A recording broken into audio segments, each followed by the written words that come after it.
มาส่ง มาส่งค่ามาส่งค่ามาส่งค่ามาส่งค่า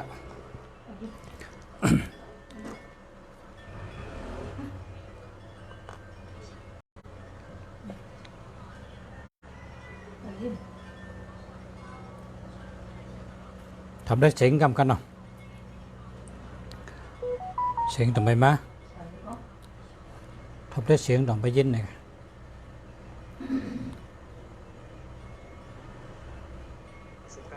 มาส่งค่า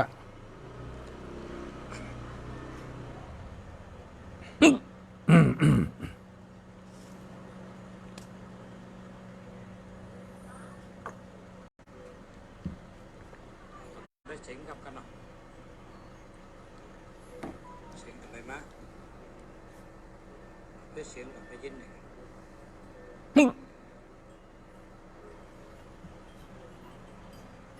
ส่งค่า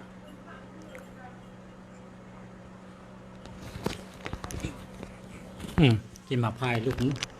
ขี้กำกัน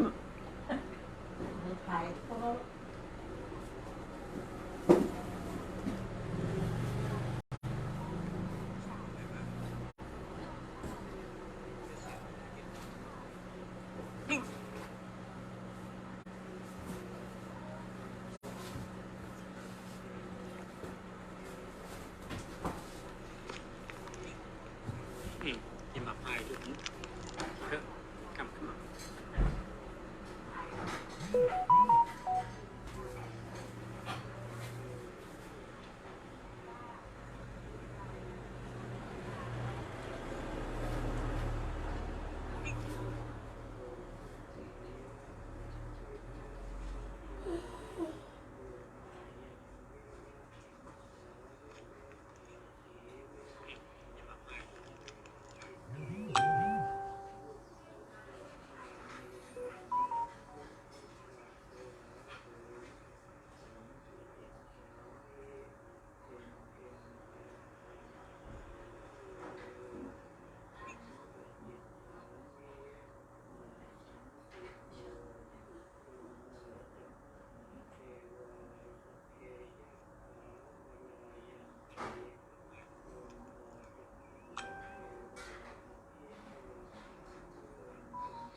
ขอบใจครับขอบใจครับขอบใจครับหายแล้วครับเนี่ยขอบคุณครับ สวัสดีครับ ขอบคุณครับสวัสดีครับสวัสดีครับสวัสดีครับขอบคุณครับเมงกลาบาเมงกลาบาเมงกลาบาเมงกลาบาเมงกลาบาสวัสดีครับสวัสดีครับสวัสดีครับมือสูงค่ะมือสูงค่ะมือสูงค่ะมือสูงค่ะขอบคุณครับสวัสดีครับมือสูงค่ะมือสูงค่ะสวัสดีครับสวัสดีครับขอบคุณครับเมงกลาบาเมงกลาบาเมงกลาบาเมงกลาบาเมงกลาบาสวัสดีครับสวัสดีครับสวัสดีครับมือสูงค่ะมือสูงค่ะมือสูงค่ะสูงค่ะ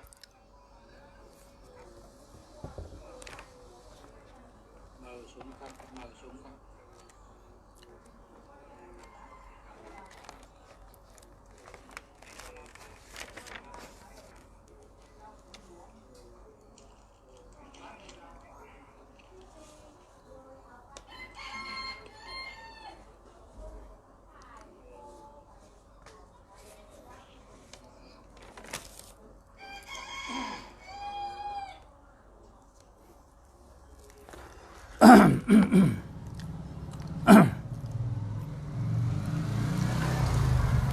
มาสูงค่ะมาสูงพ่อแม่พี่น้องเฮากูก็กูคนค่ะมาสูงพ่อแม่พี่น้องผู้ทำยินกูก็กูคนค่ะมาสูงทั้งสิ่งค่ะ มาสูงค่ะมาสูงค่ะยาอันดีเลยเปิ้น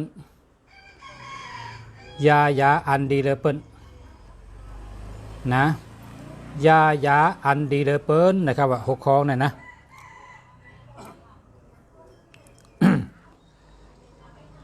มาสูงค่ะมาสูงพ่อแม่พี่น้องเฮากูก็กูคนค่ะมาสูงพ่อแม่พี่น้องผู้ทำยินกูก็กูคนค่ะมาสูงทั้งสิ่งเมื่อเฮาขาก็เล็กในปอดเท้าเฮาไม่เท้าเฮาในเพราะเขาติดนอนใน เพราะเขาติดนอนในนะเขาต้มน้ำเลือดต้มน้ำใหม่ๆใส่เนื้อหวานจะลุงกว่าตำเนื้อจานเนาะแล้วก็ปอดเท้าในกว่าล่างตีนน้ำอุ่นล่างตีนน้ำอุ่น ล้างให้แล้วก็เอาตีนในเจเวนน้ำอุ่นล้างน้ำอุ่นหึงๆแล้วก็เอาตีนในเจนั้นน้ำอุ่นเฮียจังก้อยนอนให้ไหนปอเท้านี่นะพอปอเท้าล่างไม่เท้าก็กะล่างแทงหวานเฮาเป็นลูกอ่อนเฮาถามเขาว่าเฮ็ดสังเลปอตีนนอนหรือไรล่างตีนละกะท่านี่กะปอเท้าว่าปอสูก็ใหญ่มาจุดได้ฮู้เอ้ปอสูเป็นก้นลงมาจุดได้ฮู้เอาตีนเจน้ำอุ่นให้นอนนี่มืดปอตีนนอนมาเอาตีนเฮากับเจน้ำอุ่นให้ล่างน้ำอุ่นให้เอาจังก้อยนอนนี่อยู่ลีกินหวาน อยู่ลีกินหวาน อยู่ลีกินหวานก็เย็นช้ำฉะอยู่ยืนยาวแห้งก็เยอะนะเนี่ยว่าแห้งดีนะเนี่ยว่าเขาเป็นลูกหวานนะเขายินกันนั่นก็ในเขาถามทางคลองว่าปอล่างเป็นทางป้อมล่างเป็นทางว่าปอล่างเนี่ยนะเพราะกลางคืนเนี่ยผีตัวผีคิงเขาเนี่ย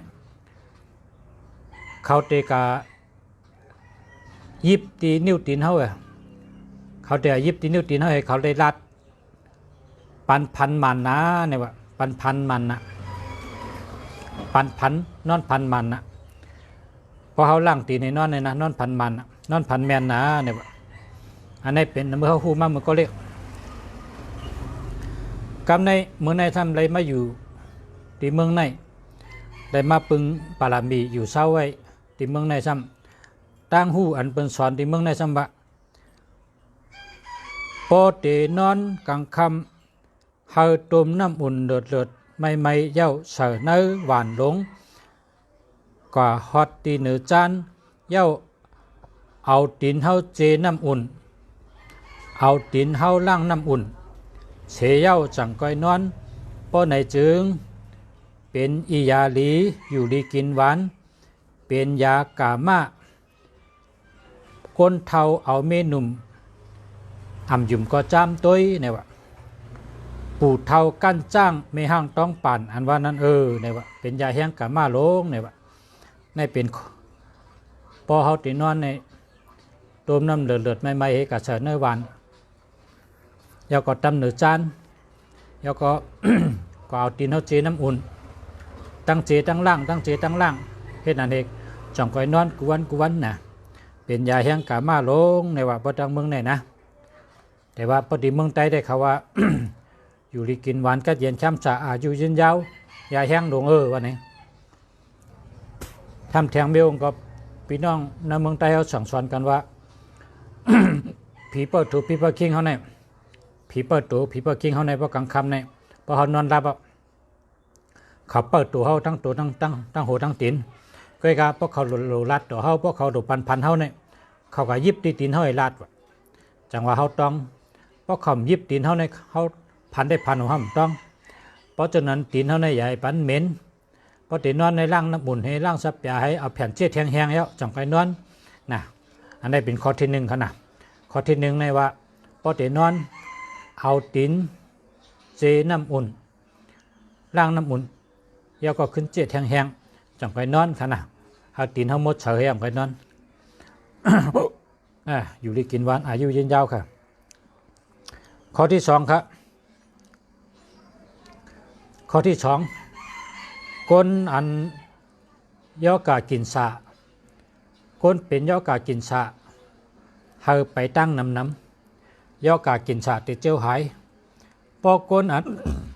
กันต่อก็พอคนเป็นนะพอคนเป็นกินสะก็พอไปตั้งกุวัน1 วันใน2 ชั่วโมง4 ชั่วโมงให้ไหน1 วันเนี่ยนะไปเป็น2 ชั่วโมง4 ชั่วโมงก็ได้4 ชั่วโมงก็ได้2 ชั่วโมงก็ได้พอไปเป็นกวนเนี่ยนะย่อกากินชาในมันเป็นนะครับคนไปตั้งน้ำในย่อกากินชามเป็น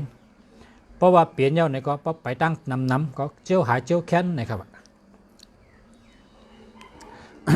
ข้อที่สามยาปอดครับเพราะก้นเลยเพราะก็เลยก้นเลยเป็นปอดนะเป็นย่อกาปอดเจ็บปอดแมงอันว่านั่นนะเพราะก็เลยเป็นย่อกาปอดดีนะครับ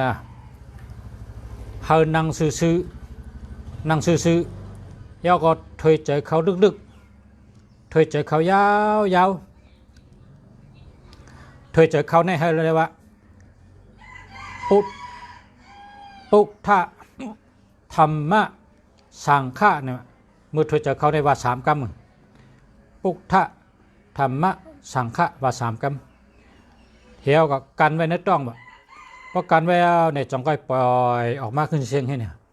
อันในปอดในยกกับปอดในหายกับครับเจ้าหายเจ้าแค้นป๊บเป็นนะป้อมไปเปลี่ยนก็บ่เฮ็ดจังไหนก็ยกกับปอดก็เป็นนะครับเพราะว่ากำไตเขาก็ว่ากำไตก็นั่งซื่อนั่งไข่กุดนั่งซื่อนั่งซื่อก็ถอยใจเขายาวถอยใจเขาลึกเมื่อถอยใจเขานั้นให้ว่าพลาตาลาสังขะเนี่ยว่าพลาตาลาสังขะว่า3 กรรมป้อมไปเตรียม3 กรรมในถ้วยเดียวเอาเขาทีเดียวเอาลมเขาเดียวหุดลมเขาเนื้อปอดเท่าทีเดียวบ้องเตรียม3 กรรมเอาเนี่ยกันเจอไว้กรรมกันใดเกิดก็กันนั่นนะเนาะเพราะกันใจเอาขึ้นปล่อยออกเห็นไหมครับถ้วยเจอเขาในว่าพลาตาลาสังขะนั่นแหละยกกับปอดเป็นครับ พอเป็นก็เจ้าหาเจ้าแค้นข้อที่สี่ครับข้อที่สี่ยายาอายุวัฒนะยายาอยู่ดีกินหวานอายุยืนยาวนานเท่านั้นนานเท่านานเกะนะยายาอยู่ดีกินหวานอายุสักยืนยาวนานเท่านานเกะในซ้ำเราได้โคปันกุวันครับเราได้โคงักงักงักงักงกงกงกงักงักนะโคลังลังเราเฮ็ดทั้งได้โคนะทั้งได้โคกุวันกุวันครับโคให้อิ่มอกอิ่มใจเพราะโคก็โคที่โคว่านั่นอันนี้ก็พี่น้องไต้เขาเมื่อเขาอยู่เมืองไต้ได้เป็นไกว่ากาล้ำในคำตายบอกว่ากาล้ำเนี่ยเท่าไอ้บอกว่าเขาให้เหือนี่เพราะเขาเท่าว่าเขาหุ้นอักอีกนี่เขาหุ้นที่ได้ก็เขาหนุ่มขึ้นกาล้ำในเนี่ยว่าวันนั้นอาปุ่มมีไว้จังนั้นกำเนิดมาอยู่เมืองในทำไรว่าเพราะเผยเคยมีอายุวัฒนะหลีอายุยืนยาวไปอยู่ดีแก่นแข็งอยู่ดีมีแห้งนั่นเท่านั้นเกะเพราะเผยเคยเป็นคนอยู่ดีนั่นเท่านั้นเกะก็เฮาโคกวนครับนะโคในเมียโจเต๊ะโคในเมียโจเต๊ะค่ะเฮ็ดทั้งได้โคนะเฮ็ดทั้งได้โคที่โคก็ได้หรือในโคก็นะโคให้ใกล้ๆโคนะโคลังโคให้บ่อิ่มใจนะกำในข้อที่5ครับข้อที่5ยาหลุบยาหลุบใกล้เป็นหลุบเจ็บนะหลุบกับหลุบต่อเขาเจ็บหลุบกับหลุบต่อหลุบแก่นแข็งนะแห้งหลุบเนี่ยเมียเนี่ยพอเป็นจังนั้นนะเฮาตากแดดน้ำค่ะเฮาตากแดดน้ำนุ่งโควางนะนุ่งโควางตากแดดน้ำก้นนั้นตากแดดกวนเนี่ยหลุบเขาแก่นแข็งนะครับนะเรียนก็เฮอร่วมก็เจ็บนะหลุบเขาแก่นแข็งครับเพราะเขาหลุบแก่นแข็งให้ตากแดดน้ำนะตากแดดเนื้อแดดลูกตากแดดลูกเจ้าลูกตากแดด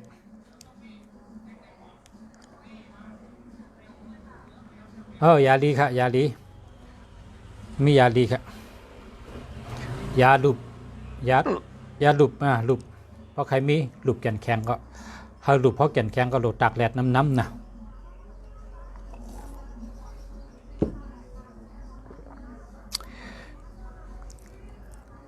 ตื่นมาเจ้าให้ลูกกินน้ำใน2ก๊อกนะ1วันในให้กินน้ำ8ก๊อกค่ะ1วันในให้เขาเลยกินน้ำ8ก๊อกค่ะกลางเนื้อเจ้าในกินน้ำนะกินติ๊กพอวายวันเต็มดอกกินน้ำพอวายวันเต็มพอต้องใบก็กินป้อมต้องใบก็พอต้องใบก็กินป้อมต้องใบก็กินก็ได้วายวัน6 ค่ำกลางคืนจะนำดอกกินพอต้องใบก็กินอีกก็การเจ้าตื่นมาต่อถึงกลางวันเตียงต่อถึงกลางวันใจจะกินน้ำกินน้ำ1วันในเราได้กิน8ก๊อกเขาก๊อกแก้วเนี่ยกินน้ำเนี่ยนะกินกำอิดให้เสียง8ก๊อกเชฟบรรยาคาปชะยินจมค่ะขอบคุณค่ะขอบใจค่ะ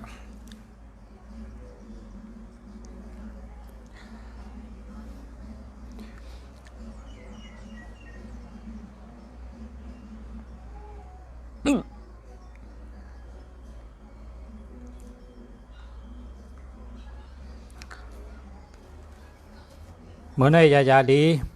มี6 เมลค่ะเนาะข้อที่1ยาแห้งกามะข้อที่2ยาย่อกากินชาหายข้อที่3ยาปอดหายข้อที่4ยานั่นเท่านั่นเกะข้อที่5ยาดุบแก่นแข็งดีข้อที่6ยาหลีกินน้ำ1 วัน8 ก๊อกเหมือนในรัฐของอียานะอียา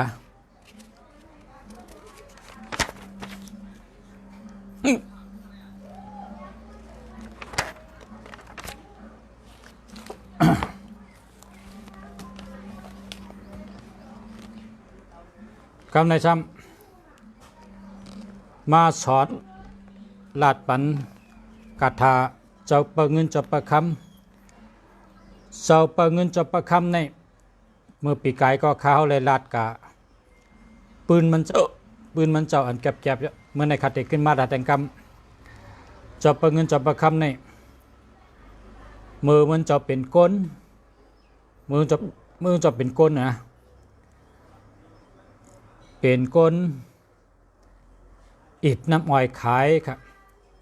อิดน้ำอ้อยดิบในค่ะนะอิดน้ำอ้อยดิบไปขายมาเฮ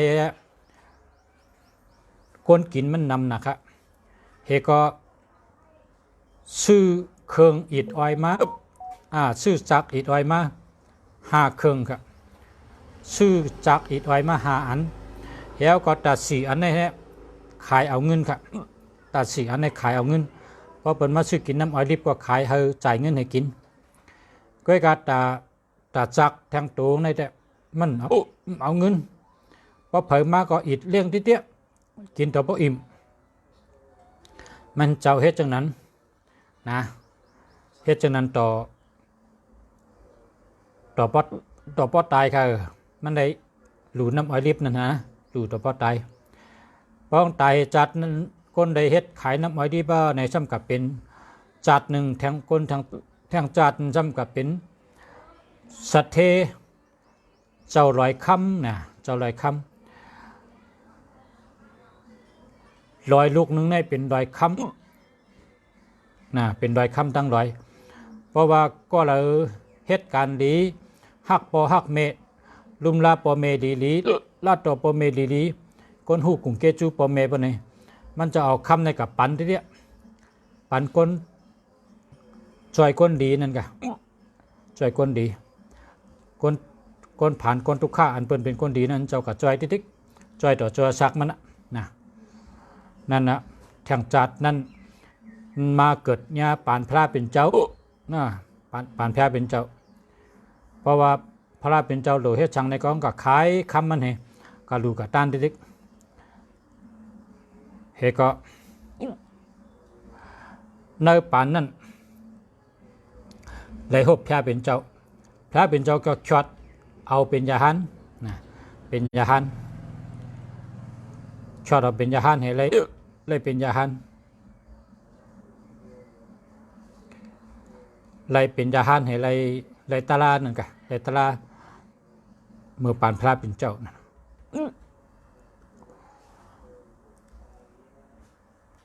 กำในจำมันเจ้าในมีนะด้วยนะมีนะ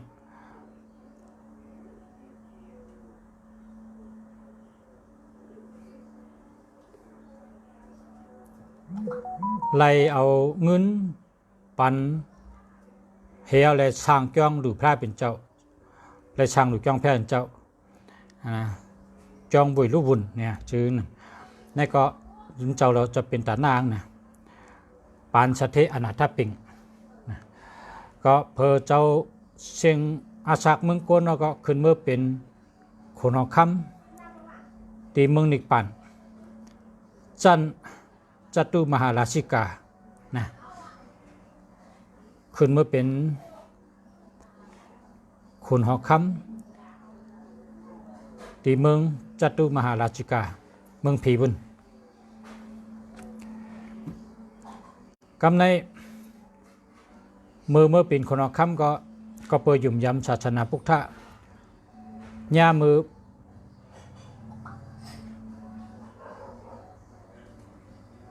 พระเป็นเจ้าขึ้นเมื่อช็อตแม่มันเจ้าตีเมืองผีนะพระเป็นเจ้าเมื่ออยู่3 เดือนมันเจ้าก็เป็นผีคนออกคำผีในกะห้องเอาผีตั้งเสียงกะห้องผีตั้งหลายมาถ่อมตลาพระเป็นเจ้า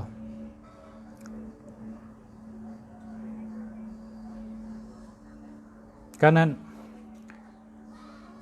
พอพระเป็นเจ้าลงมาขึ้นเมืองก้นเนี่ยก็มันจะห้องเอาผีทั้งหลายมาจอมส่งพระเป็นเจ้า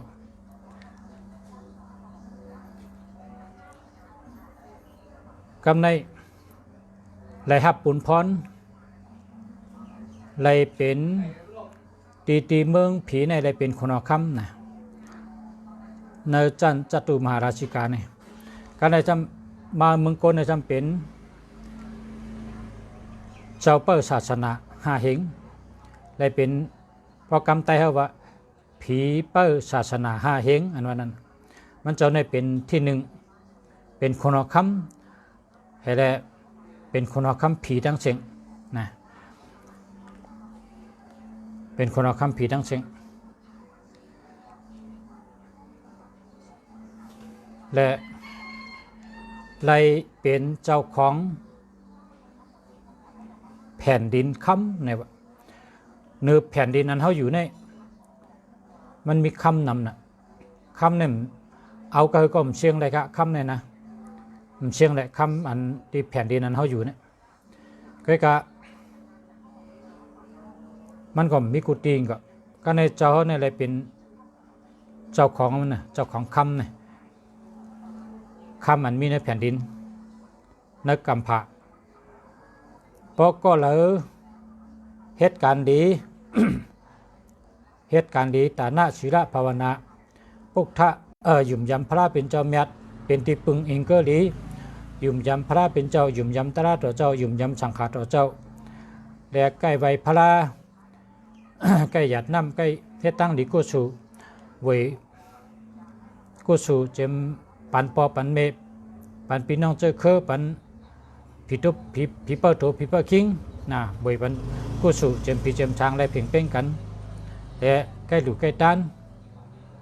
ใกล้ใจหรือคนทุกข้าขันเจอมีใจเมตตากรุณามุทิตาเปียมาโจตระสีป้าเตรียมทนปะเนี่ยคนเจ้านั้นผีเจ้าในมาจอยนะจอยเฮเฮ็ดต่อก่อมานเฮ็ดการสังก็สั่งถูกเป็นคนหมักคนมีเพราะปานตัวเดียวในก็เป็นว่าเตื้อทีนะเตื้อทีได้เงินน้ำปอกทีได้เงินน้ำเจ้าในก็จะ กล้าแมดนะกล้าสังก็แมดขายสังก็ขายลีเพราะเป็นคนเฮ็ดสวนเฮ็ดนาก็ผูกสังก็เลยขอนได้ขอนอัตโตเจ้าน่ะอันนี้เปิดห้องว่าเจ้าในมาปันมาจอยเนาะผีมะผีจอยนั่นนะกำในกำไว้ในมันมีปุกยาวได้ปุกป๊อดนะกำไว้มีสองปุกอันปุกยาวในเปิดห้องว่ากาถาจีนะปัญชอนเนี่ยปุกกันยาวนะกาถาจีนะปัญชอนในป่าจืงจะไว้ก็ในเมื่อในลุงจะเอามาในเป็นอันปุกป๊อดนี่ค่ะเพราะผักใครอันยาวก็สั่งมาคดีส่งบรรดาลายก็นะสั่งมาเนื้อลายตักมาเนื้อลายนะก็การได้เป็นอันป๊อดค่ะครับปั๊บแต่มาปั่นเมื่อใน กำไว้ว่าจะไหนกะไว้กูวันกันนะไว้กูวันค่ะ สาธุเจ้าสาธุนะโมตัสสะภะคะวะโตอะระหะโตสัมมาสัมพุทธัสสะนะโมตัสสะภะคะวะโตอะระหะโตสัมมาสัมพุทธัสสะนะโมตัสสะภะคะวะโตอะระหะโตสัมมาสัมพุทธัสสะ อิติปิโสภะคะวะโยมะลาจาโนยามะลาจาโนเต้าเวทสุวรรณโนมาลานัมสุขัมอาลาหัมสุขะโตนะโมพุทธายะเต้าเวทสุวรรณโนจตุมหาราชิกายักขะพันดาพัดปุริโตเวสะพุสะปุกถัมอาลาหัมปุกโทเต้าเวทสุวรรณโนนะโมพุทธายะสาธุเขาจือว่าใจในอยู่วันหมายเฮิรนกันในหนึ่งอยู่ปอกในอยู่เส้นตั้งในอยู่เวียงในอยู่เมืองในค่ะเขาไว้รัดกัดถาเจ้าเฮาคาเลยโชคดีลาบดีเสกรรมคาเฮาคามีการงานดีกุศลกรรมดีลาบดีเสกรรมคานี่นะรัดจือเฮารัดดีอยู่เฮารัดหมายเฮิรนเฮารัดปอกเฮาเฮาอยู่กันเลยก็รัดกันนั่นน่ะที่เฮาอยู่นั่นน่ะรัด38นะพอรัดเราก็ขึ้นวากถาทั้ง38 อิติปิโสภะคะวาโยมะลาจาโนยะมะลาจาโน ตาเวชสุวรรณโนมาละนัมสุขัมอาลาหัมสุขะโตนะโมพุทธายะตาเวชสุวรรณโนจตุมหาราสิกายัคขะพันดาพัดปุริโตเวสสะภุสะปุกถัมอาลาหัมปุกโทตาเวชสุวรรณโน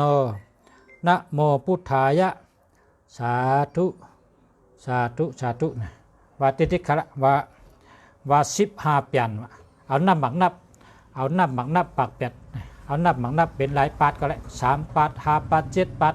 9 ปาดเขาเปลี่ยนได้ก็นับพอเขามีหมักนับเขาก็รอดกระถานเนี่ย15 เปลี่ยนนะ15 เปลี่ยนอิติปิโสภะคะวาโยมะลาจาโนยะมะลาจาโนตาเวชสุวรรณโนมาละนัมสุขัมอาลาหัมสุขะโตนะโมพุทธายะตาเวชสุวรรณโนจตุมหาราสิกายัคขะพันตาพัดปุริโตเวสสะภุสะปุกถัมอาลาหัมปุกโทตาเวชสุวรรณโนนะโมพุทธายะอิติปิโสภะคะวาโยมะลาจาโน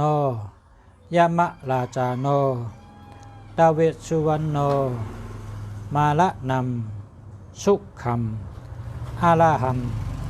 สุขะโตนะโมพุทธายะ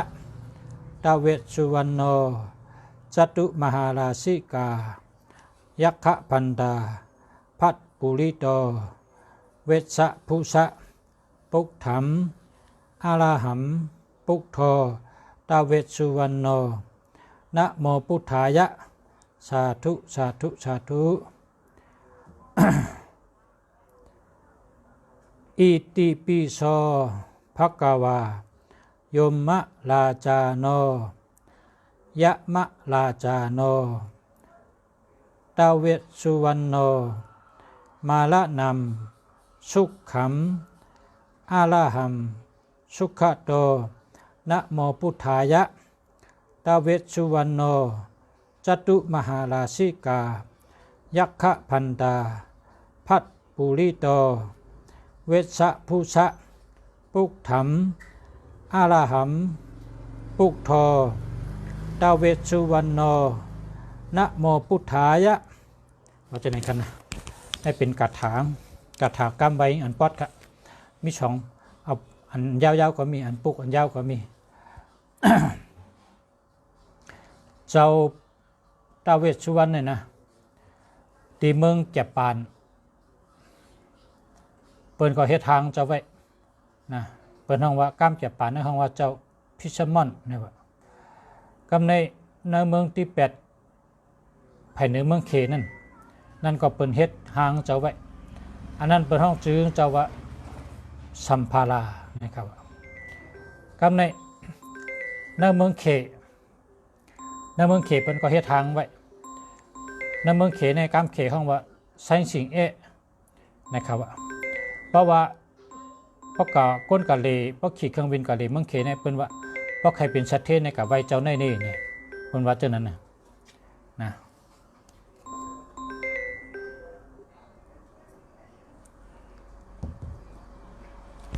เอาค่ะแม่นค่ะ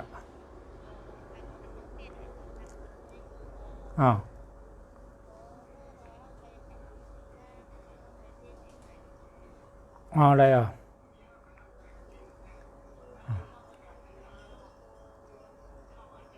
ค่ะค่ะค่ะ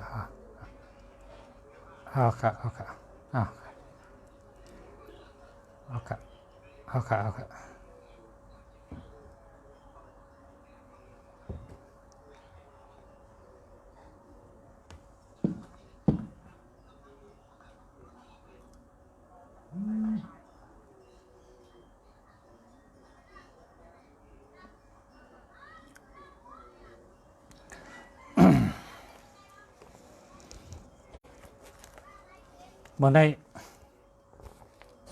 2รองที่1เป็นอิยาลีรองที่2เป็นกัตถะนะกัต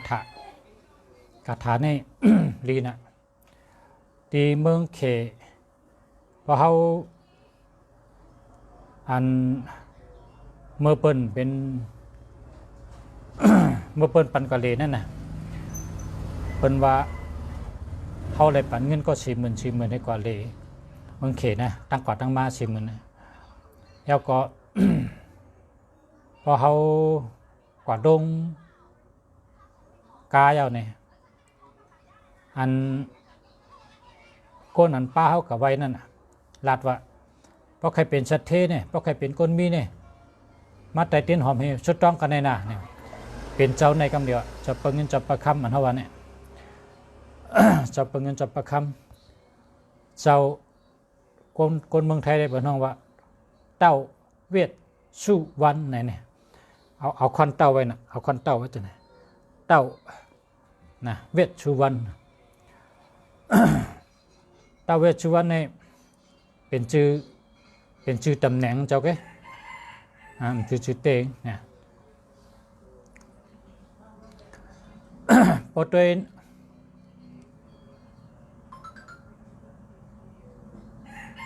อันก้นอันนับถือเจ้าเต้าเวชชวนในมีนำนะครับมีนำนะแล้วก็พรดีมันเจ้าเพราะว่าเขาเป็นก้นเลดเทินเพราะเขาเป็นก้นเลดเทินกาห้อยการ้อยกานัดเทินนั่นคือเขาก็เอาห้อยค่อยกว่าเขากว่าตั้งเลยก็ผีก็หลอกเผ็ดก็หลอกนอนที่เลยก็แล้วแล้วก็พอเขาเป็นก้นปลอมต้นไม้ใหญ่ต้นไม้หลงต้นไม้ใหญ่มีผีเนี่ยกำเป็นว่าจะนั่น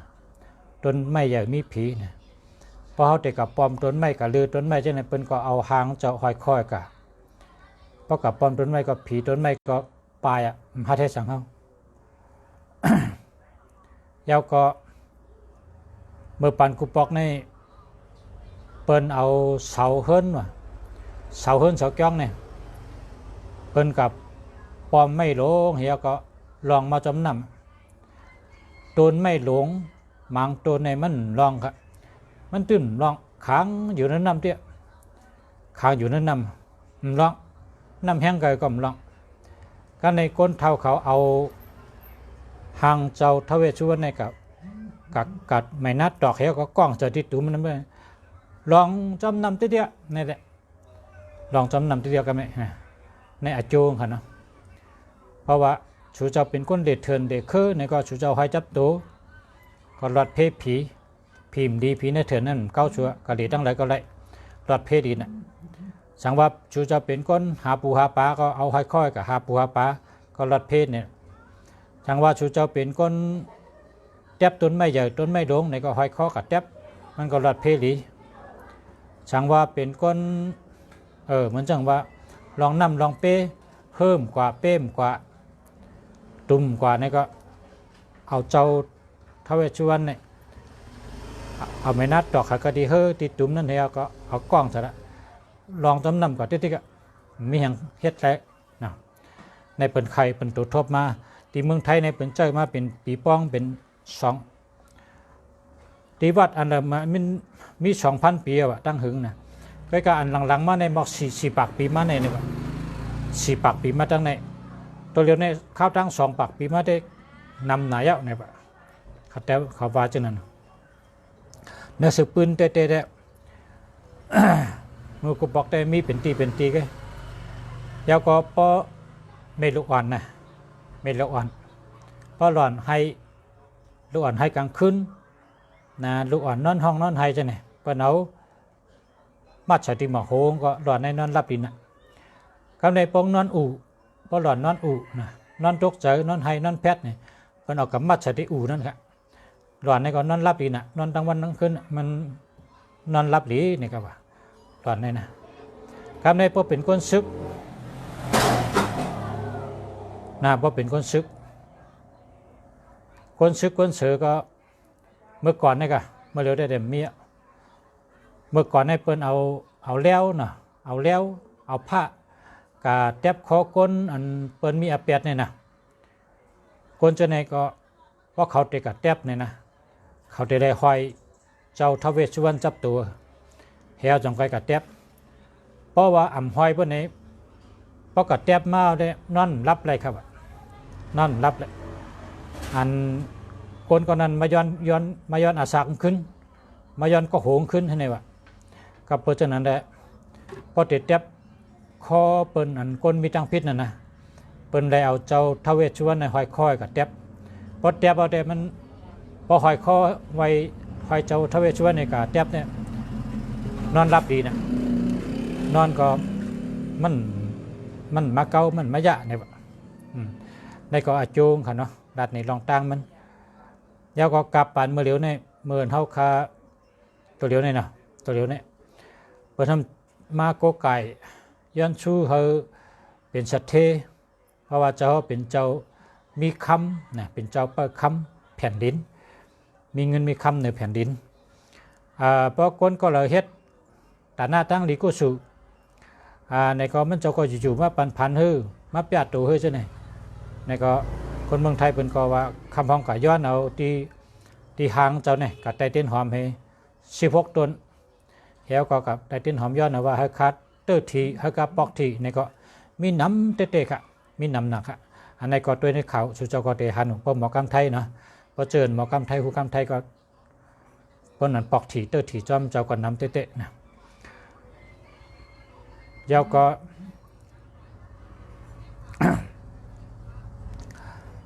เจ้าทเวชสุวรรณใน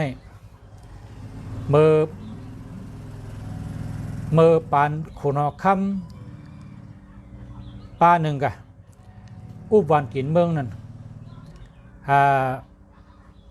ขุนคำในซ้ำว่าเฮาคนต่อสังการในให้ต่อเฮาใด5 ปากพื้นเนี่ยวะแค่อามิงลงกับที่คนเมืองว่าที่ไรต่อมาปันสังการ5 ปากพื้นพอวันในเจ้ายาฮันเขาเตะจ้ามาเนื้อเมืองเขาเตะกะดูสังการตัดจุ่ม5 ปากสุดท้ายต่อปันให้ไรเนี่ยวะสร้างอามิงกับคนคำเนี่ยคำในคนต่อสังการในซ้ำเย้าไรว่าสังการ1 ผืนในเป็นโตเป็น2 เดือนปุ่น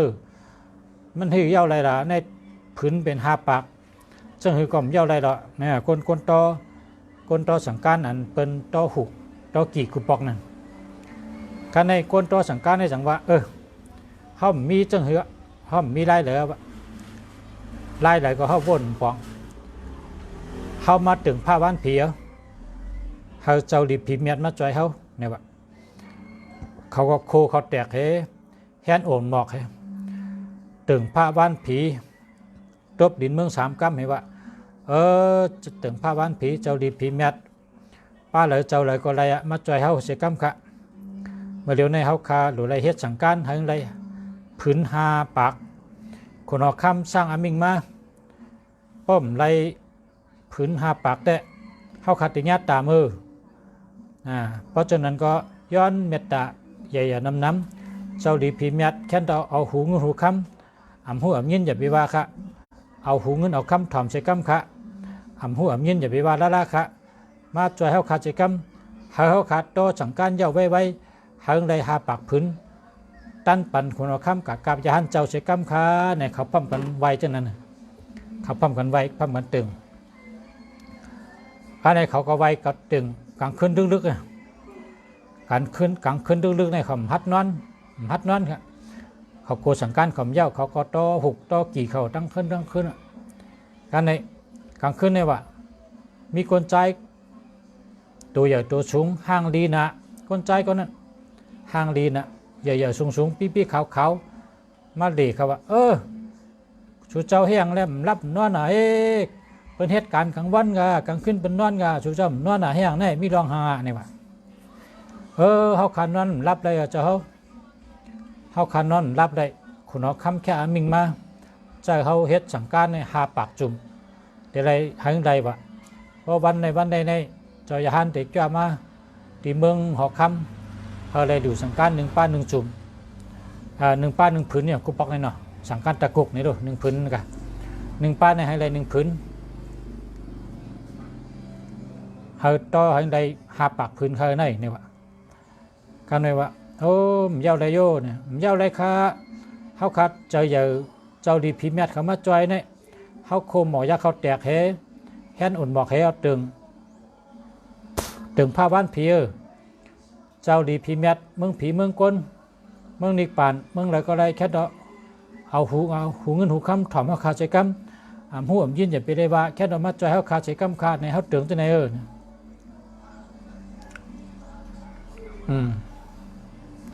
กำใน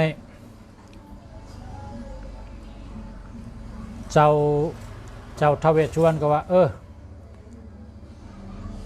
เขาถึงมาจอยชูหึงเย้าหึงไรหาปากพื้นน่ะ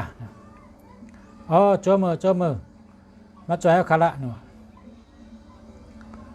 สัมติคือจอยละหุกก้อมป้ากี่ก้อมป้าตีโต้งก้อมป้ามตีคือจอยเขาละเด็กเอาสังการกันเลยมาเนี่ย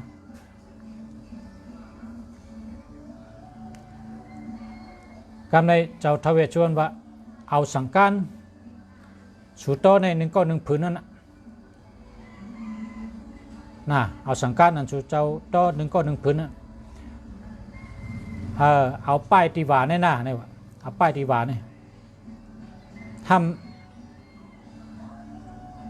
เพราะว่าเจ้ายาหันมา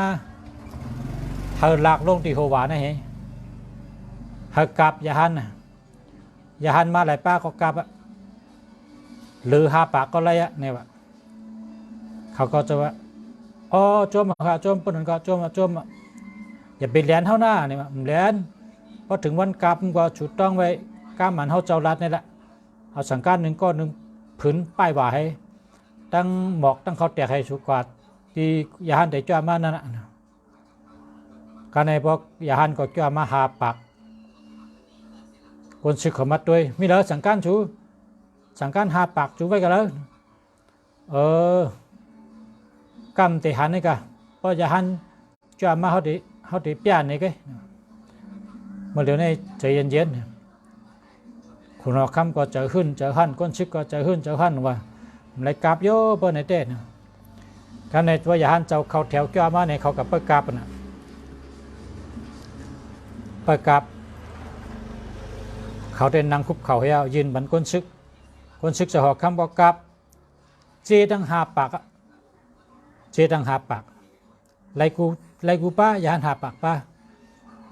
กับในหลอมเตตีหัวเขาในตึกเรือแถวก็พื้นอันเขาป้ายว่ากันนั้นตึกมีแถวก็พื้นสังการเขาทำเรือแถวของเราเนี่ยยานเต็ม5 ปากก็5เนี่ยเต็มสังการชูเรืองเอามือขึ้นแฮะกำในจำคุณเอาคำในรีเจอนะว่าโจมคนซึกเขากระลาดว่าคนซึกไรกับเจ5 ปา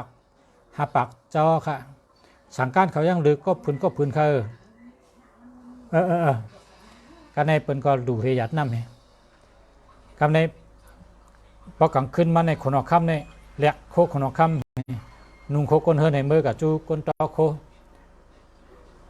ลาดนี้เขาเจ้าดูเขาเจ้าหอกคำใครคู่สั่งการชูในมือกว่าก็ชูป้ายหัวก็พื้นมาก็ชูป้ายหัวมาก็พื้นชูในปิ่นก้นแมดก้นทอดตรงนั้นได้เขาเจ้าหอกคำย้อนใบชูนาไม่อย่าไปใบเขาอย่าไปใบละเป็นเจ้าเหอพวกนั้นลาดนี้เจ้าหอกคำลองตั้งมาเลยเขาก็ว่าทำดีๆเจ้าหอคำขยินก็เขาได้รัดนี้เจ้าหอคำช่างอามิงลงมาเจอเขาต่อสังการ5 ปากจุ่ม5 ปากผืนนี่มันเย้าอะไรหรอมันเย้าอะไรสังการ1 ผืนนี่เป็นต่อเป็น2 เดือนหนึ่งก็เย้านะเฮ็ดในเฮียแล้วเขาก็โคเขาแตกแฮนอดหมอกตึงผ้าบ้านผีปังเจ้าดีผีเมียดเมืองผีเมืองก้นเมืองนิปันเจ้าเลยก็ได้อันหยุ่มย้ำนับถือศาสนาพุทธพระเป็นเจ้ามีเมตตากรุณามาใจเฮาใส่กำเฮาเยาสังกันเฮามีสังกันได้หลู่ได้ตันวันคนเอาคำเตกับ5 ปากผืนในใส่กำค่ะเฮาขวานในทำไรเต้ไรเต้พาละมาปันชูเฮ ำหูจักเอายามหาในปอกเป็นก้นใจปี้ๆหนุ่มๆชุงๆขาวมึงมาเมื่อไรปอปังของมาปังมาเนี่ยเขาจอคำใครรัดตัวใครหาเนินเนี่ยเขาก็ขึ้นโคเขาแตกให้แฮนอดบอกให้ขึ้นปังขึ้นนั่นกันเดี๋ยวพอลึกๆมาของมาน่ะปังมาเจ้าหอกคำเอาใครรัดตัวเขาว่าเจ้าหอกคำจมน่ะผมจมเตียนได้หลู่สังกันอย่าหันเจ้าเจหาปากพื้นนั่นค่ะแต่แค่ถามชื่อเจ้าเขาว่าอยู่เมืองเด้อชื่อว่าคือในเขาขาก็ทำหูจักทำได้ถามมาได้นะคำใน มันก็ฮอตลาบันเจ้าหอกคำเจ้าหอกคำในเพราะเป็นเจ้าหอกคำในแต่ได้มีศีลมีธรรมแต่ได้มีกติเจจาแต่ได้มีเมตตากรุณามุติตาหมอหักก้นเมืองเหมือนหนังปอนหนังแม่หมอหลูขวันก้นเมืองหมอหักก้นเมืองอย่าไปนึกจากก้นเมืองอย่าไปเป้กินก้นเมืองอะไรมีศีลมีธรรมมีกติเจจาเมตตากรุณาหมอจอยแถมก้นเมืองหมอหักก้นเมืองหมอหลูก้นเมืองตัวถึงก้นเมืองคุณเอาคำในมีปาราบีมีกุศลสั่งอะไรมาเป็นคุณเอาคำเพราะเป็นคุณเอาคำเพราะเฮ็ดตั้งดีเพราะตายก็จะได้ขึ้นเมืองผีนิกป่าก็เพราะฉะนั้นคุณเอาคำเขาหรืออะไรผู้จักตาลาหมอหลูเปิ้นหมอหักเปิ้นหมอจอยแถมเปิ้นมีเจอตาลาเพ่งเป้งหักเหมือนลูกเหมือนล่างเขาหน้าคนเมืองนั่นเหมือนคนเนินน่ะเฮิรนคุณเอาคำเมื่อหน้าคนนั้นมันก็สอนคุณเอาคำคนเอาคำก็ยกมือไหวให้ก็จมหน้าเจ้าเนี่ยเจ้ามีชื่อว่าหือนะมันก็รัดว่าเฮาชื่อว่าเต้าเวชสุวรรณเฮาอยู่เมืองนิพพานจตุมหาราชิกาพุ่นเฮาเป็นเจ้ามีนาติปุณพรเปิดศาสนาหาเหงในพุทธศาสนานะกันในเจ้าคำก็เลยหัวเขาว่านับถือค่ะเนี่ยนับย้ำค่ะคนเอาคำก็ยกมือไว้ก็ว่ามีหังก็เลยปังเฮามาอุบมารัดตัวอะไรห้องเฮาเมื่อไรก็เลยเอาหน้าเพราะนั้นก็เตย้อนเฮ็ดทางเจ้าเฮาก็ไก่ไว้ดีในวางหอกคำเพราะขับปังเมื่อไรก็เจ้ามาจุคาหน้านี่ว่าเมื่อเฮ็ดได้คนเอาคำก็มือปั่นหางไว้ในวางหอกคำเพราะคนเอาคำหลู่หังก็เจ้าหอกคำก็โคหมอยาเขาแตกแฮนโอนบอกอดตองให้กับไว้กับตึงก็เลยรัดตัวจากนั้นในสุปืนอันเจ้าท้าวเวสสุวรรณเนาะเป็นปอดเป็นตอนอันนี้ก็เพราะว่าชูเจ้าก็ไก่ไม่นะอาโจงก็เหมือนเจ้านุสารัตเน้นนั่นรัตเนเจียหนังกะเจเดมเจงกับอันลุงสาหูงกับอันติมไปหูก็ไม่ตั้งน้ำมันคอก็ต้องเลยเนาะห้องถ่อมเฮวขึ้นมาใครในกันเนี่ยนะมันข้อก็ติดตกนะก็ใกล้ๆถ่อมแทงเพราะว่าติดถ่อมมาแทงติดกะถ่อมชุบปืนเห็นมาใครในแทงเนาะอันนี้ก็จะเปิดเงินเจ้าประคำเจ้าท้าวเวสสุวรรณครับปนในเมืองไทยเขาก็มีเอาตัวเดียวได้ลุงฉาก็ตั้งลูกน้องตะเป้ตั้งพอมีพี่น้องตั้งลงตั้งหลายกูก้นเขาเนาะอันเงินสุเจ้ามาด้วยไปต่างกาลาอะไรมาไต่เต้นไต่อังมาจ่อยชื่อปับลิกได้จ้ะเนี่ยหนังกาลุงจ่า ปองเป็นไรนั่นก็ไรเฮ็ดช้างไว้ที่ในเมืองใต้เฮา4ชูยาวโตหลีงามก็4ชู5ชูตาชูเนี่ย4ชูได้ยาวค่ะนะ4ชูได้ยาวค่ะบ่กะลุกะไว้เนี่ยก็หลูงเจ้าก็ง่ายน่ะมีน้ำกัด1ก๊อกนะพอมีน้ำอ้อยกัดก็เอาน้ำอ้อยกัดก็เลยน้ำอ้อยกัดพอมีน้ำอ้อยกัดก็เอาน้ำกัดก็เลยนะพอเป็นน้ำอ้อยก้อนเอาน้ำอ้อยก้อนในใส่ในก๊อกแก้วให้ดูเฮ็ดเป็นน้ำอ้อยกัดที่ไหนก็เลยพอมีน้ำอ้อยกัดก็หลุดน้ำอ้อยกัด1ก๊อกนะน้ำอ้อยกัดยาวก็หลุดเตี้ยนหอม16ต้นนะเปิ้นว่า16จันผ้า15จันดินเนี่ยว่าหลุดเตี้ยนหอม16ต้นชุดต้องเอาไว้นะเตี้ยนหอมในไต36ต้นก็เลยไต16ต้นก็เลยนะเพราะว่า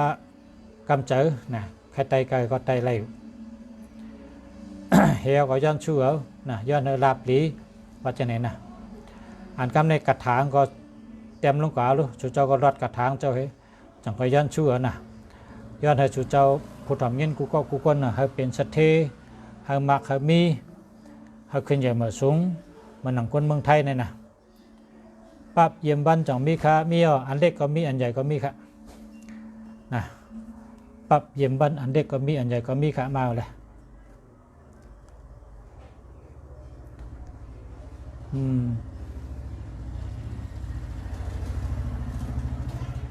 มาสูงค่า0628345852อันนี้เดียวค่ะพี่น้องมาถามด้วยหมายพงครับ0623712205อันนี้8เทหาหมื่นครับหาหมื่น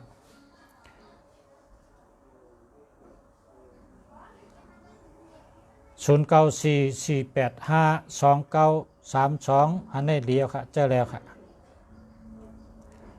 แช่ปัญญาข่าวประชายินชมค่ะขอบใจค่ะขอบใจค่ะ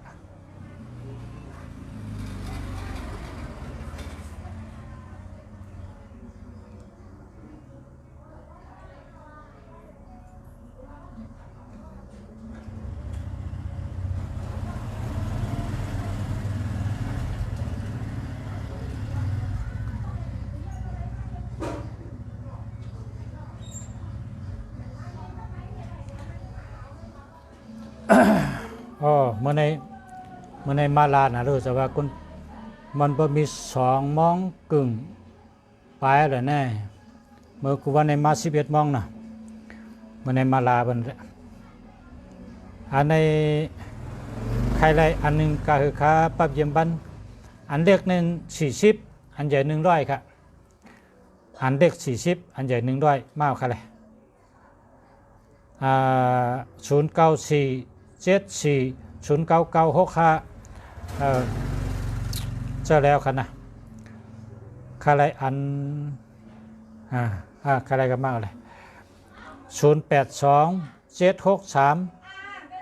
0827633038อันนี้หามาครับนะหามาครับ0992721045นั่นนี่หามาครับหามาครับ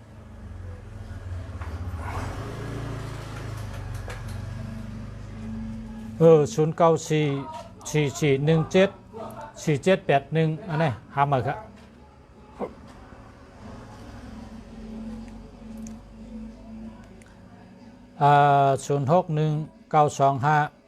0619253951อันนี้เจอแล้ว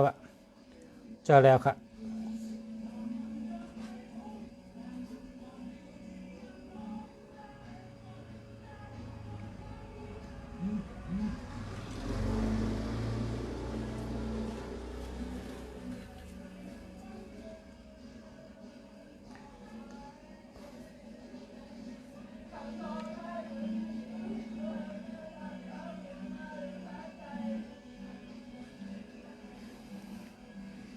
อะไรเครื่องเลยเนี่ย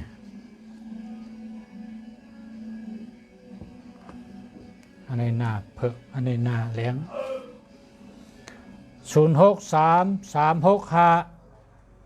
0633659686อันนี้ก็เดียวครับเจอแล้ว0833810477อันนี้หามาครับใจตันอ่องมาสุงค่ะ0966996623อันนี้เจอแล้วค่ะอยู่ที่ไรค่ะอยู่เชียงใหม่ค่ะอยู่เชียงใหม่อยู่ตั้งหลังวัดป่าเป้าค่ะ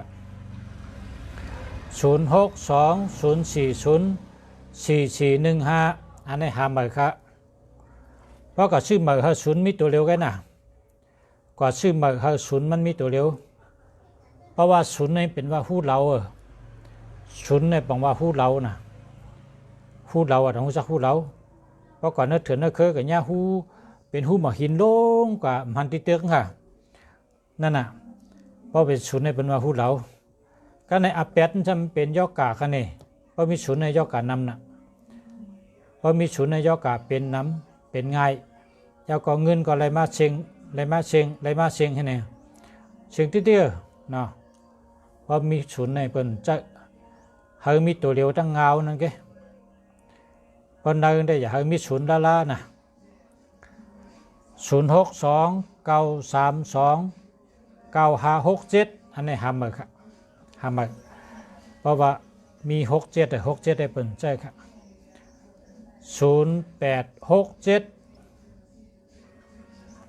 66805อันนี้หามาครับ061 2836 957อันนี้จะแล้วครับ062 946 3184หามาครับ097 9940 925หามาครับ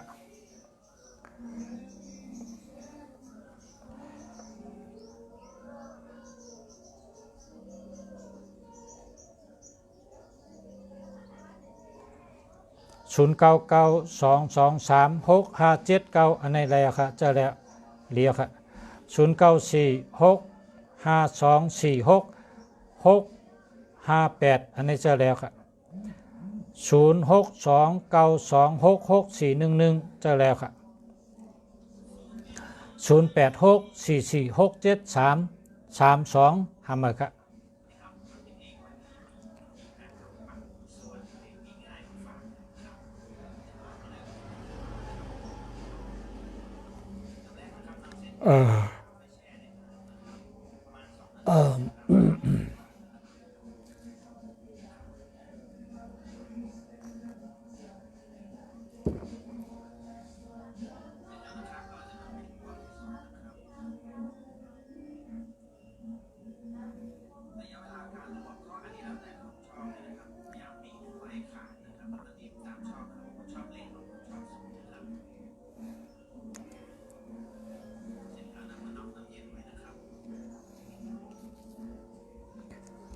0655383378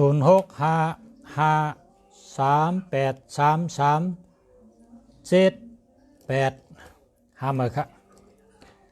หามาครับหามาครับ37ในเปิ้นใจครับ086 1147360หามาครับ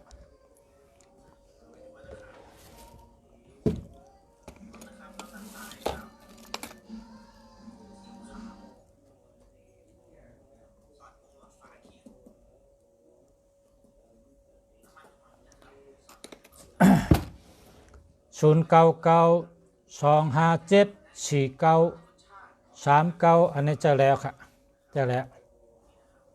0884065681หามาครับ0816717347หามาครับ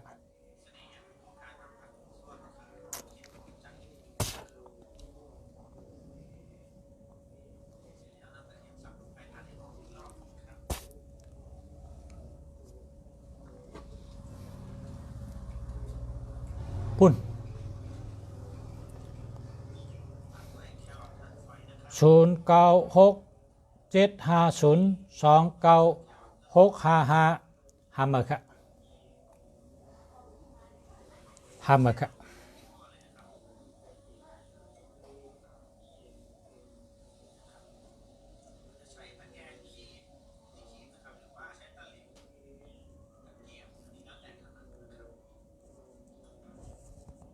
0814524869ก็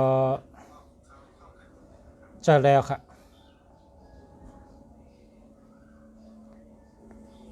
0642143242หามาครับ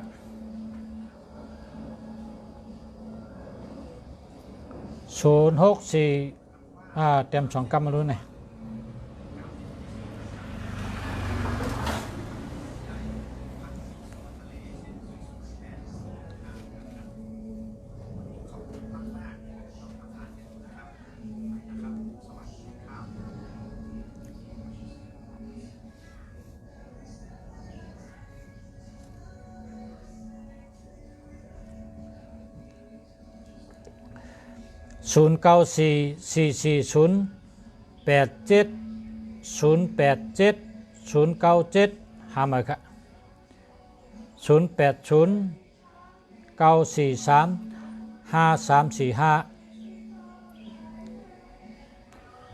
หามาครับหามาครับ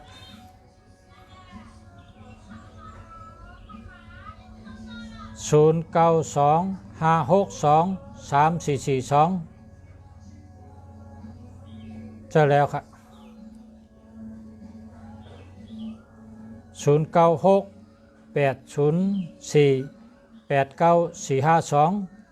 หามาครับหามาครับ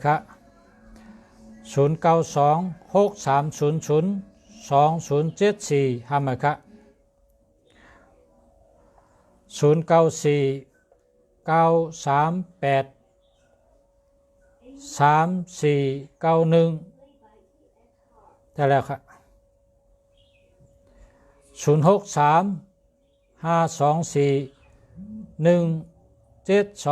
หามาครับ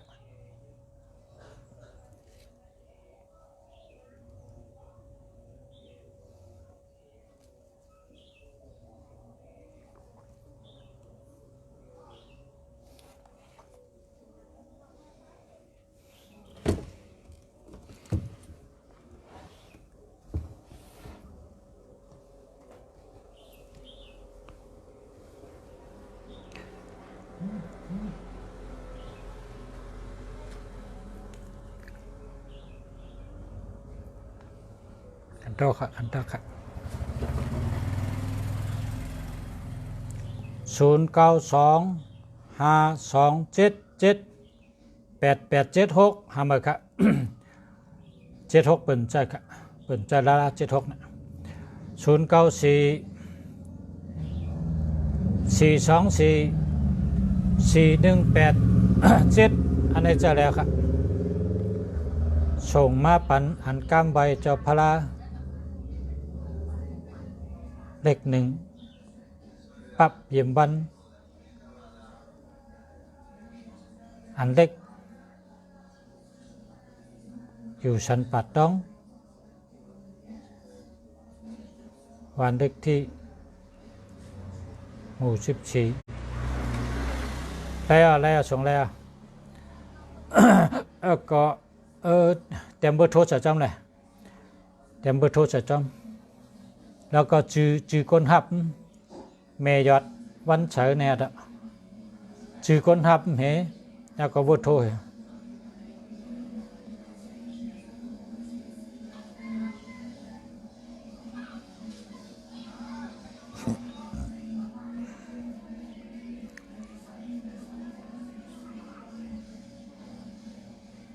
099 0288 647 062 606 7563หาเบอร์ตั้ง2อันตั้ง2อันดีเจอันเป็น02เนี่ยเป็นย่อการในต้องอันเป็น60ก็เป็นย่อการในต้องเป็น67ท่านลมละลายนะดี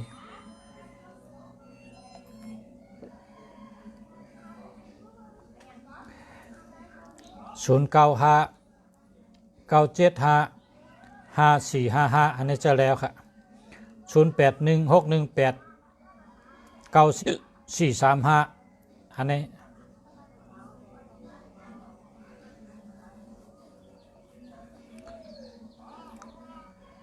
หามาครับหามา096 547 7326อันนี้หามา090 465 9706อันนี้ก็หามาครับ094 420 622150อันนี้หามาครับ064 267 9582อันนี้หามาครับ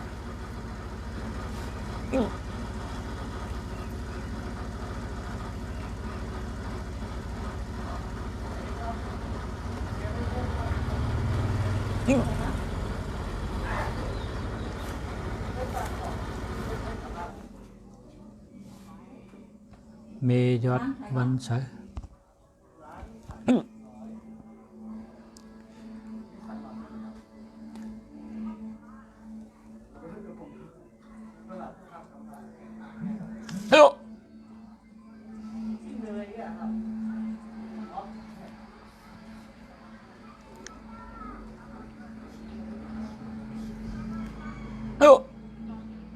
89593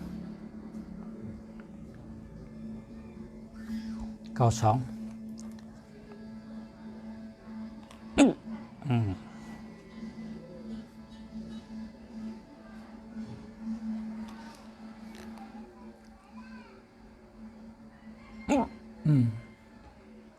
สันปะตอง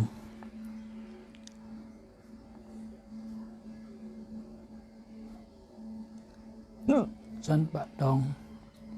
ตำบลปูตำ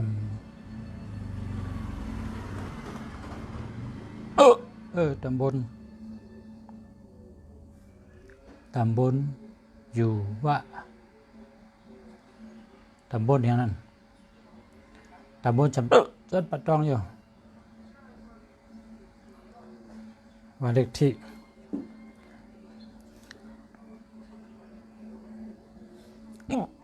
383หมู่14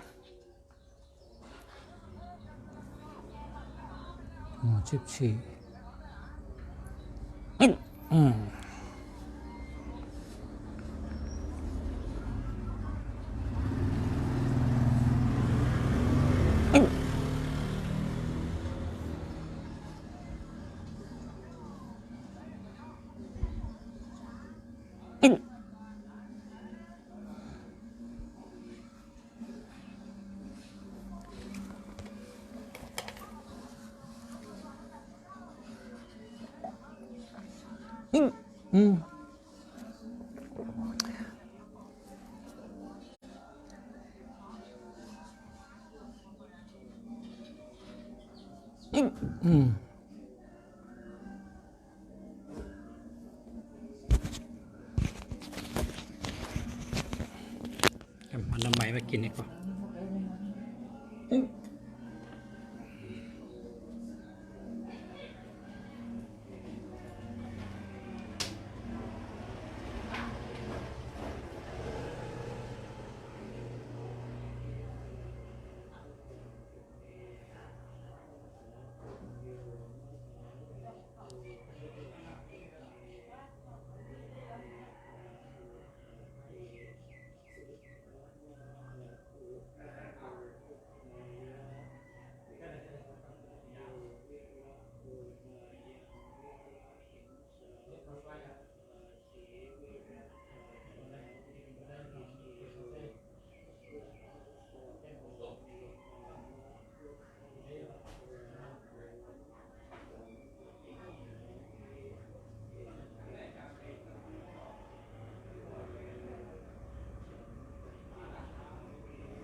ไว้อะปอ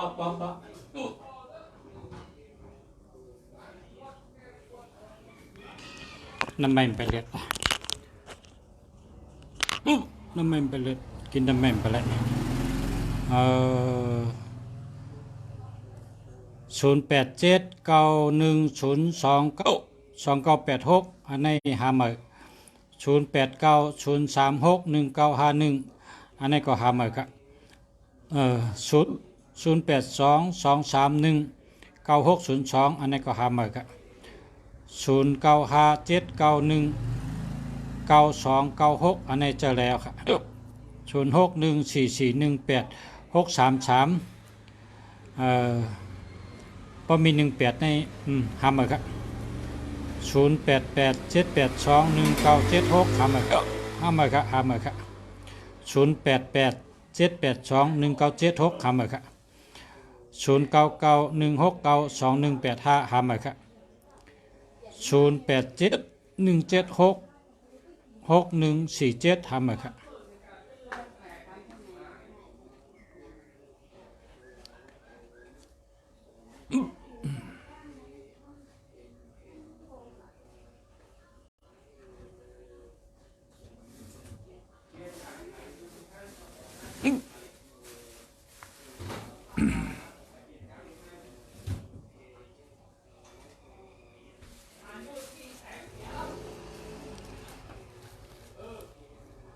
อย่างนั้น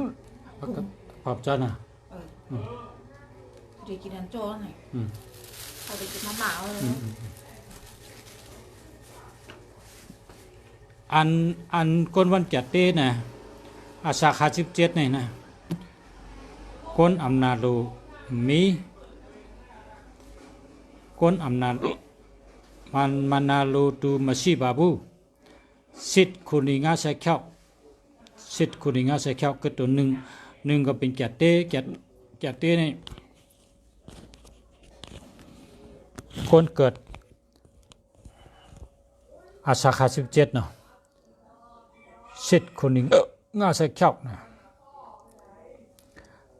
มันนาลูตูมาชีบาบูนะมีโจลีอยู่เฮาถังห้างกล้วยเขาเปิ้นดีอยู่นะน่าจะเจ้าเก่าถังห้างกล้วยกันถังว่าเปิ้นนาลูเนี่ยมีก็เพราะว่าอาศักหมันเด้ป้าสักหมันก็หมันป้าสักหมันก็หมัน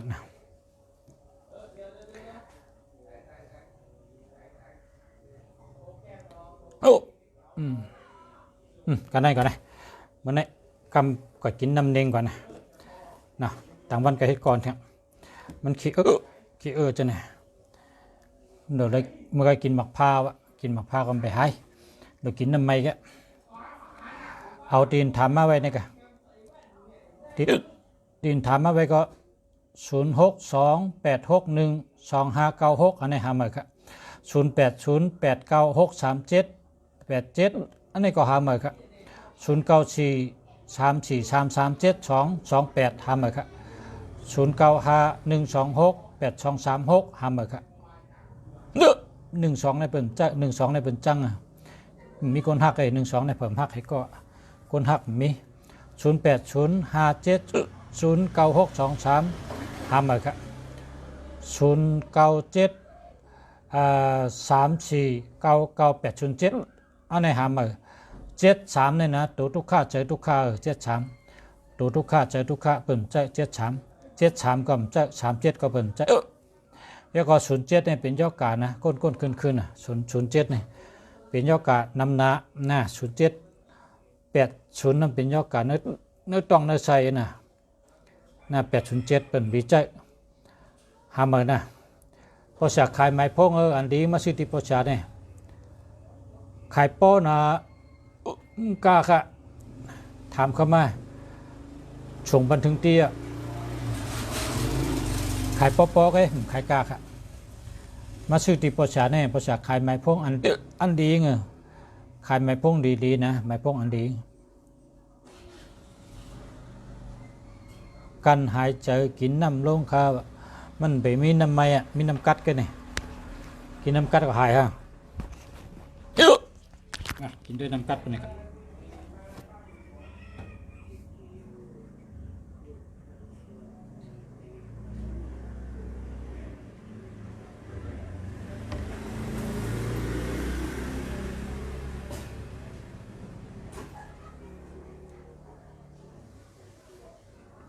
หายเตี้ยอยู่หายก็เรียบเนาะชุดทางหึงหายละ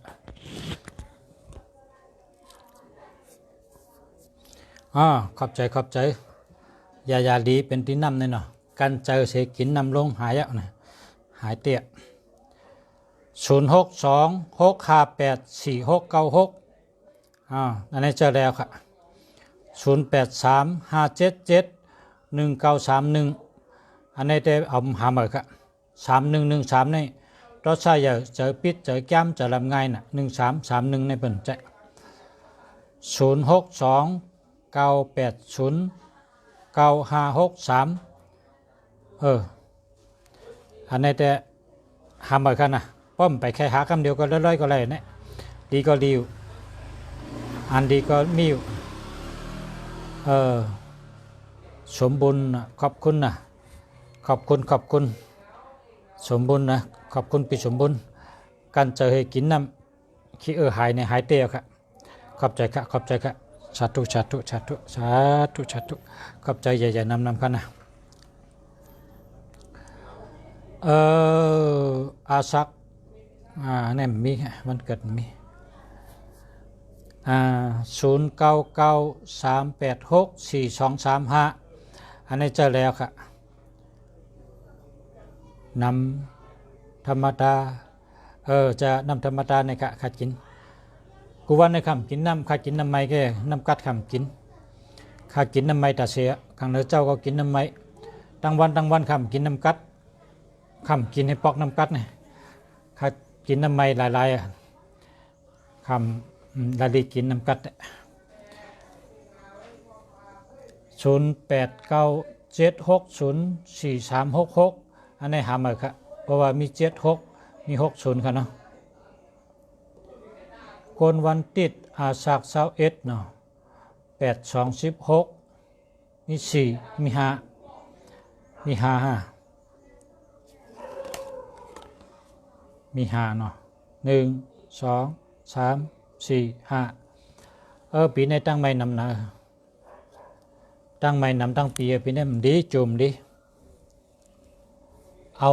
ซอกดินกูงกลพื้นเสื้อพื้นกับแปดรองน้ำกลางคืน10 โมงนะกะลาดวัดยอกกะกูมิวตั้งไม่ใจกูมิวเฮิงป่นกับจำโคยอกเสียงนี่นะอันซอกดินให้โกนให้เสื้อนี่อย่าไปใส่ถงอย่าไปใส่เปิดเอาตุรุงแล้วกันเที่ยวกับว่าเมี่ยมดีตั้งเสียงอันดีเพตั้งเสียงอย่างสู่ตั้งเสียงลองหรือลองไม่ตั้งเสียงในเฮิงลองกับจำนำจำในตกกับจำโคยอกเสียงพิ้งในว่า3 กำเห็บปืนกลางนาเนี่ยป้องปืนลงเนินน้ำเอาก็อย่าไปต้วยนะมาเฮิรนี่นะอันนี้นะปนตังใหม่อาศักเสาเกิดวันที่แต่ตังใหม่นำ0993122879อันนี้หามครับ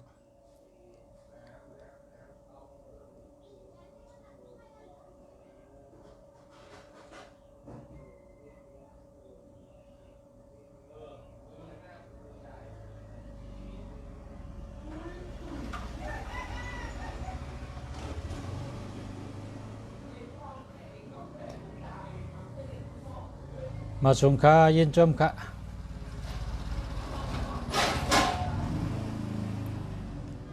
0988179299มันมี81ครับ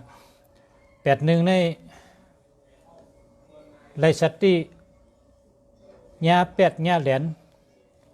นะญา8ญาเหรียญ81ในไรสัตติเปิ้นอำชื่ออำโยต่อเฮาเพราะว่าเฮาเจอในเผยก็ชื่ออำโยต่อเฮาเปิ้น8เปิ้นเหรียญนะหามาเห็นละเนาะแคมได้แคม เชลายแต่ว่า81เนี่ยมันอยู่ในกลางนะคนวันเสาร์อาสาฬ42ปีในเกียวลีนะคนวันเสาร์อาสาฬ42สิทธิ์งาลีเลเซเนี่ยก็2นะก็2ก็วันเสาร์วันพัดนี่นะเกี่ยวกับตกในวันพัดนะเกียวลี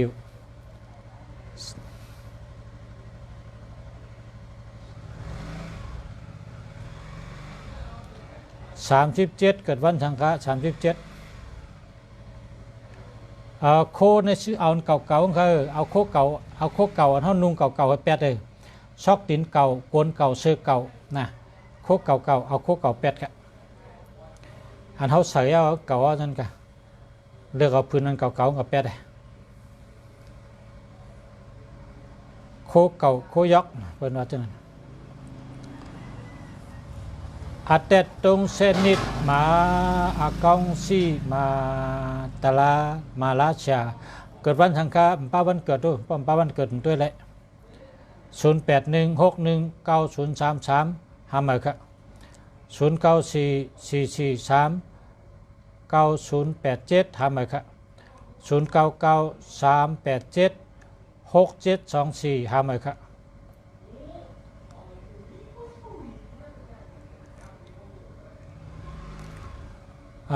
8 2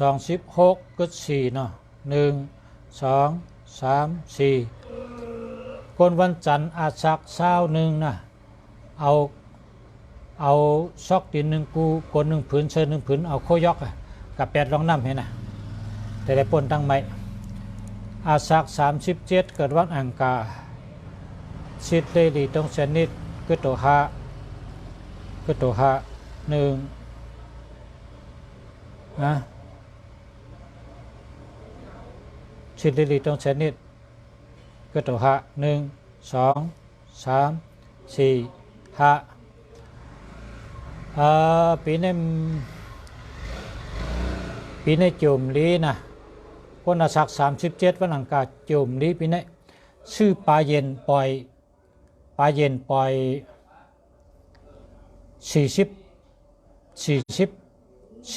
45ตัวชื่อปลาเย็นปล่อย45ตัวแล้วก็เฮ็ดขยะกู้ดูแล้วก็เต็กคำพลา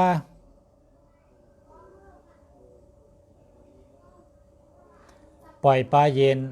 เต็กคำพลาให้ขยะกู้แล้วก็ซื้อหอย3 กิโลนะซื้อหอย3 กิโลก็ถอกลองน้ำให้แล้วนะแต่ได้ปนตั้งใหม่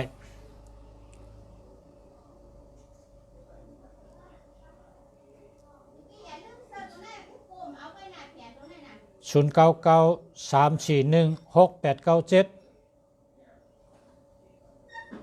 อันนี้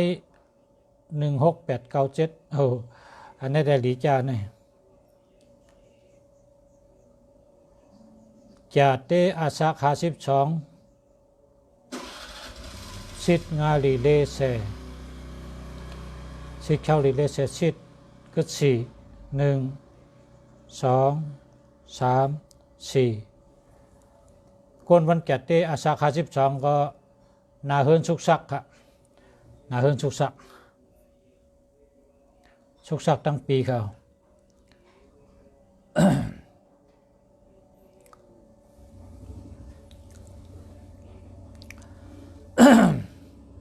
เกิดวันติดอาสาขา14สิทธิ์งาลีเลเซสิเข้าเลเซสิทธิ์เลเซโกงาเซกตัว6 1 2 3 4 5 6คนวันติดอาสัก40ใจโยฟังแล้วล่ะ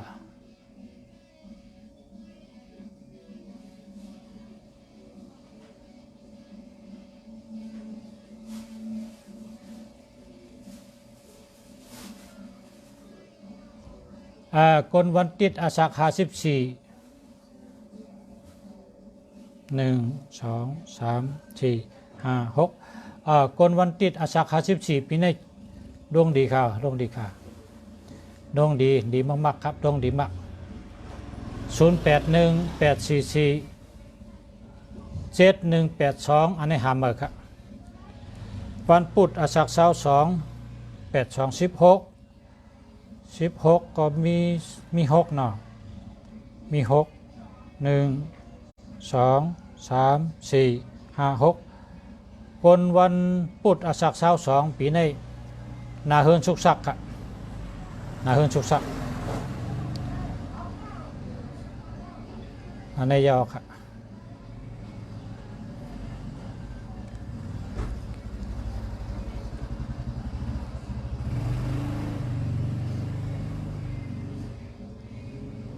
หมายพงขายไว้อันก็คือค่านะหมายพงขายอยู่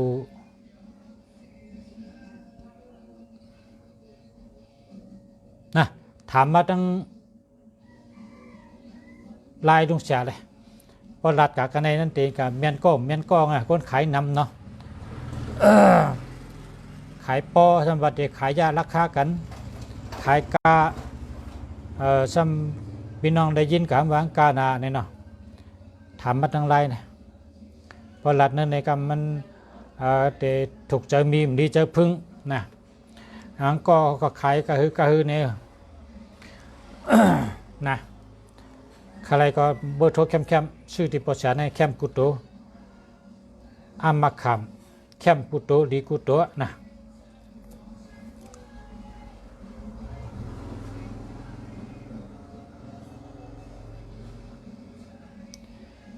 คนเกิดวันพุธอาสักเสาร์เก่าเนาะคนเกิดวันพุธอาสักเสาร์เก่า8 3 4มี5เนาะ1 2 3 4 5คนเกิดวันพุธอาสักเสาร์เก่านั่นน่ะจู่ก็ลีลาบก็ลีน่ะอยู่ไปอยู่ลีก็อยู่ลี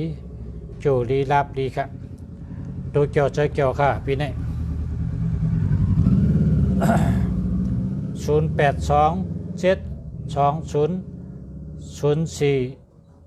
0827200405อันนี้หามือนะ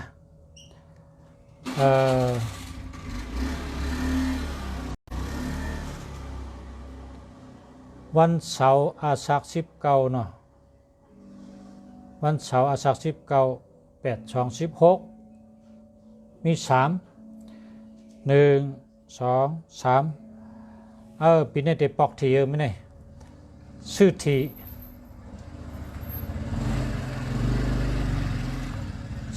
3ตัวนะปอกทีก็นี่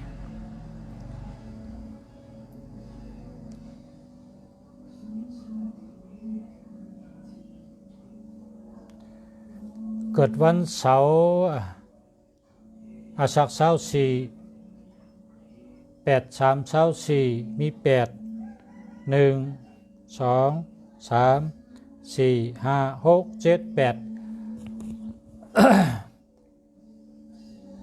ต่างสมต่อสักเจเห็นนะคนวันเสาร์อาสักเสาร์4ในลาบก็มีแล้วก็อาสักมดนะพี่นี่นะต่างสมต่อสักเจนะต่างก็เร็วเทศก็เร็วนะก็ซื้อข้าวเหนียวมากิโลมาปั่นเฮ็ดก่อน26ก่อนก็ซื้อหมักจอกมากิโลมาปอกให้กีบ26กีบแล้วก็นำกอกกันนั่นไงหลูพระเป็นเจ้าหลูกังนะเจ้าลูกหลูเจ้าหามองก็หลูนะหามองก็หลูเจ้าต่างสมต่อเจ้าเฮ้ต่างสมต่อสักเจนะคนวันเสาร์อาสักเสาร์7 8 3 4มี3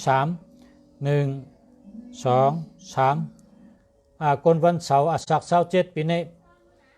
ปอกทีเนี่ยตื่นทีเนี่ยโทษทีเลยคนวันอังคารอายุ24 8 3 24 1 2 3 4 5 6 7 8อันนี้ต่างสมต่อสักเจนะ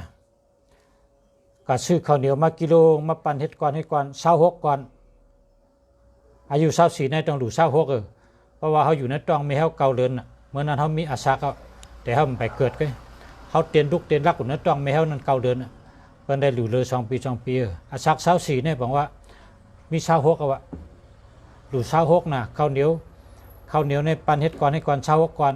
ก็ซื้อหมักจอกมากิโลมาปอกให้กีบเช้ากีบแล้วก็น้ำ1ก๊อกให้นั่นน่ะดูกันนะเจ้า5มองดูซ้ำตัวสักเจคนวันอังคารอาสัก24ปีนี้ลาบก็มีอาสักก็มีนะ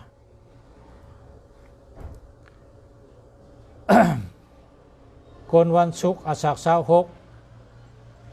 83 24 456มี2คนวันศุกร์อาสัก26ปีนี้นาเฮิรนชุกศักดิ์ลูกชายเกิดวันอังคารอายุ1 ขวบตั้งชื่อว่าฮือคะเกิดวันอังคาร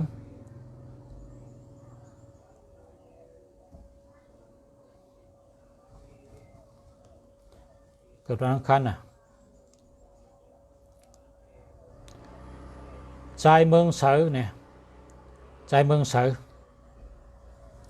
ใจเมืองเสือ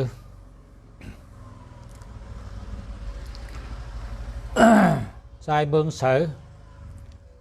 ใจจำเฮิงใจจำสาใจจำเมืองใจเมืองเสือเอาเมืองเสือนั่นแหละแค่ไม่เพิ่นนะ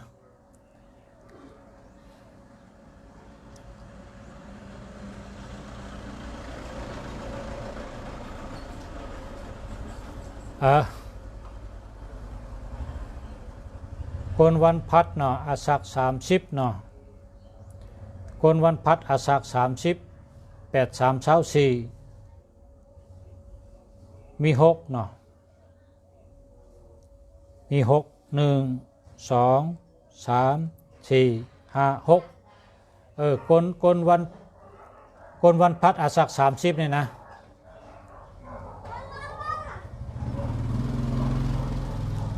ไว้สติชบกรรมนะพิษกันมีเรื่องมีเล่า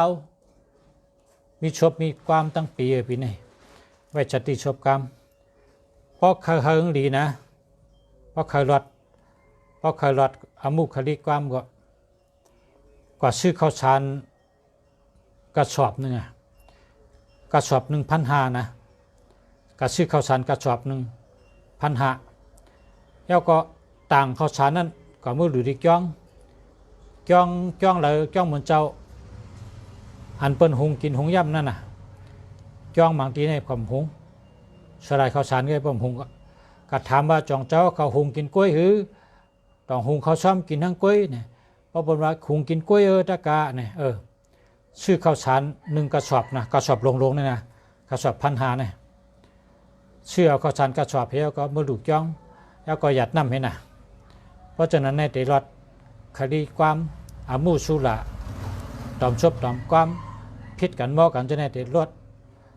ดหมดนะเพราะสุ่มได้ดูข้าวสารกระสอบมันได้พิษกันทั้งปีพี่นี่เพราะดูอิดเงี้ยเด้มเกอะไรก็ข้าวสารถงเล็กเด้มได้ต้องเป็นข้าวสารถงโลงข้าวสารถงโลงน่ะ1 ถุง 1,500 ว่ะพอเสร็จก็ซื้อมากระสอบนี่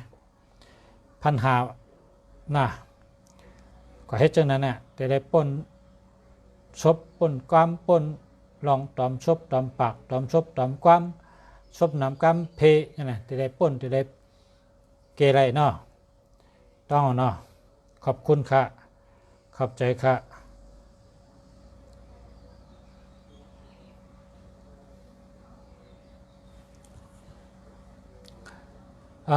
คนวันพุธอาสัก38เนาะ38วันพุธชิดเลดีตรงเซนิดกึศตัว6เนาะกึศตัว6 1 2 3 4 5 6คนวันพุธอาสัก38ปีนี้นาเฮิรนชุกซักเลยนะนาเฮิรนชุกซักตั้งไม่นะมือแต่เต้นจูให้นะชื่อแพงแต่งในก็ไตตีพระ40 ต้น38 39 40แม่นกอดไตเต้นแพงแต่งที่เจ้าพระ40 ต้นน่ะสุด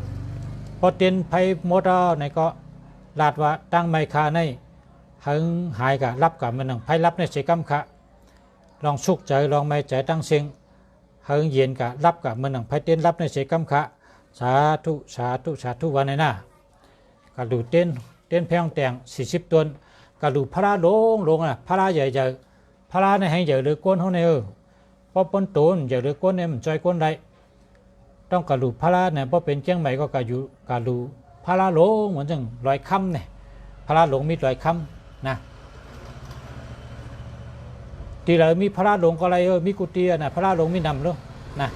กะหาเลยด้วยทีเรามีพระสูงใหญ่ๆเฮาสูงใหญ่หรือก้นเฮาในนะกะไตที่จังนั้นนะ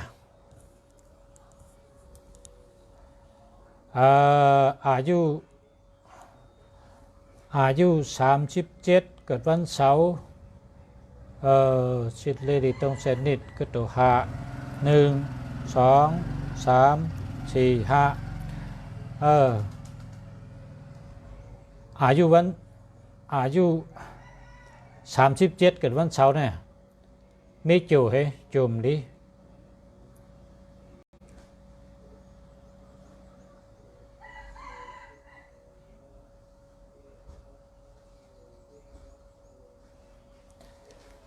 ไม่จูให้จุ่มดิแล้วก็ไต่เต้นเพียงแต่งดูพระ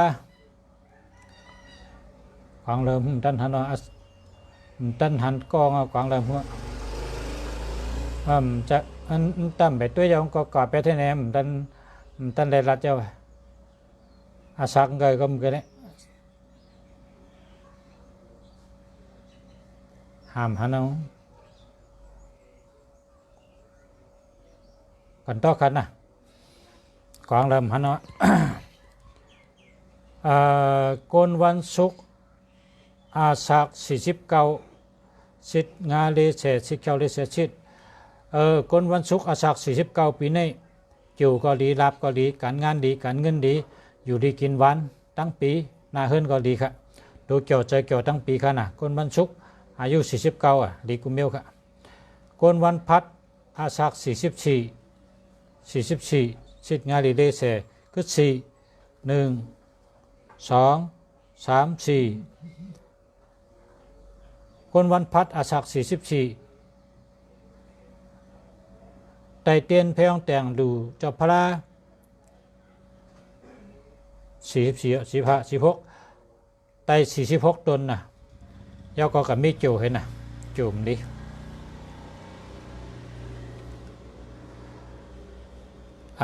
คนวันจันทร์อาศัก27นะ83 24มี3 1 2 3คนวันจันทร์อาศัก27ในปีในไรโผน่ะแต่ไรโผเราโผน้อย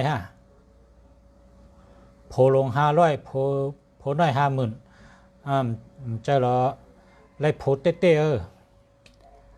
คนใจก็เลยไม่ยิ่งก็เลยโผน่ะเพราะว่าเกิดวันจันทร์อาศัก27ปีในเนี่ยเงินคำก็หลีลาบก็หลีจูก็หลีตั้งหักก็หลีตัวเกี่ยวใจเกี่ยวดีกุเมียวนะฟังเริ่มฮันเอาคนวันเสาร์อาศัก51นะ51สิทธิ์งาลีเลเสสิเขียวลีเลเสสิทธิ์เลเสโกงาเสกึศ3กึศ5มันแต่5 1 2 3คนวันเสาร์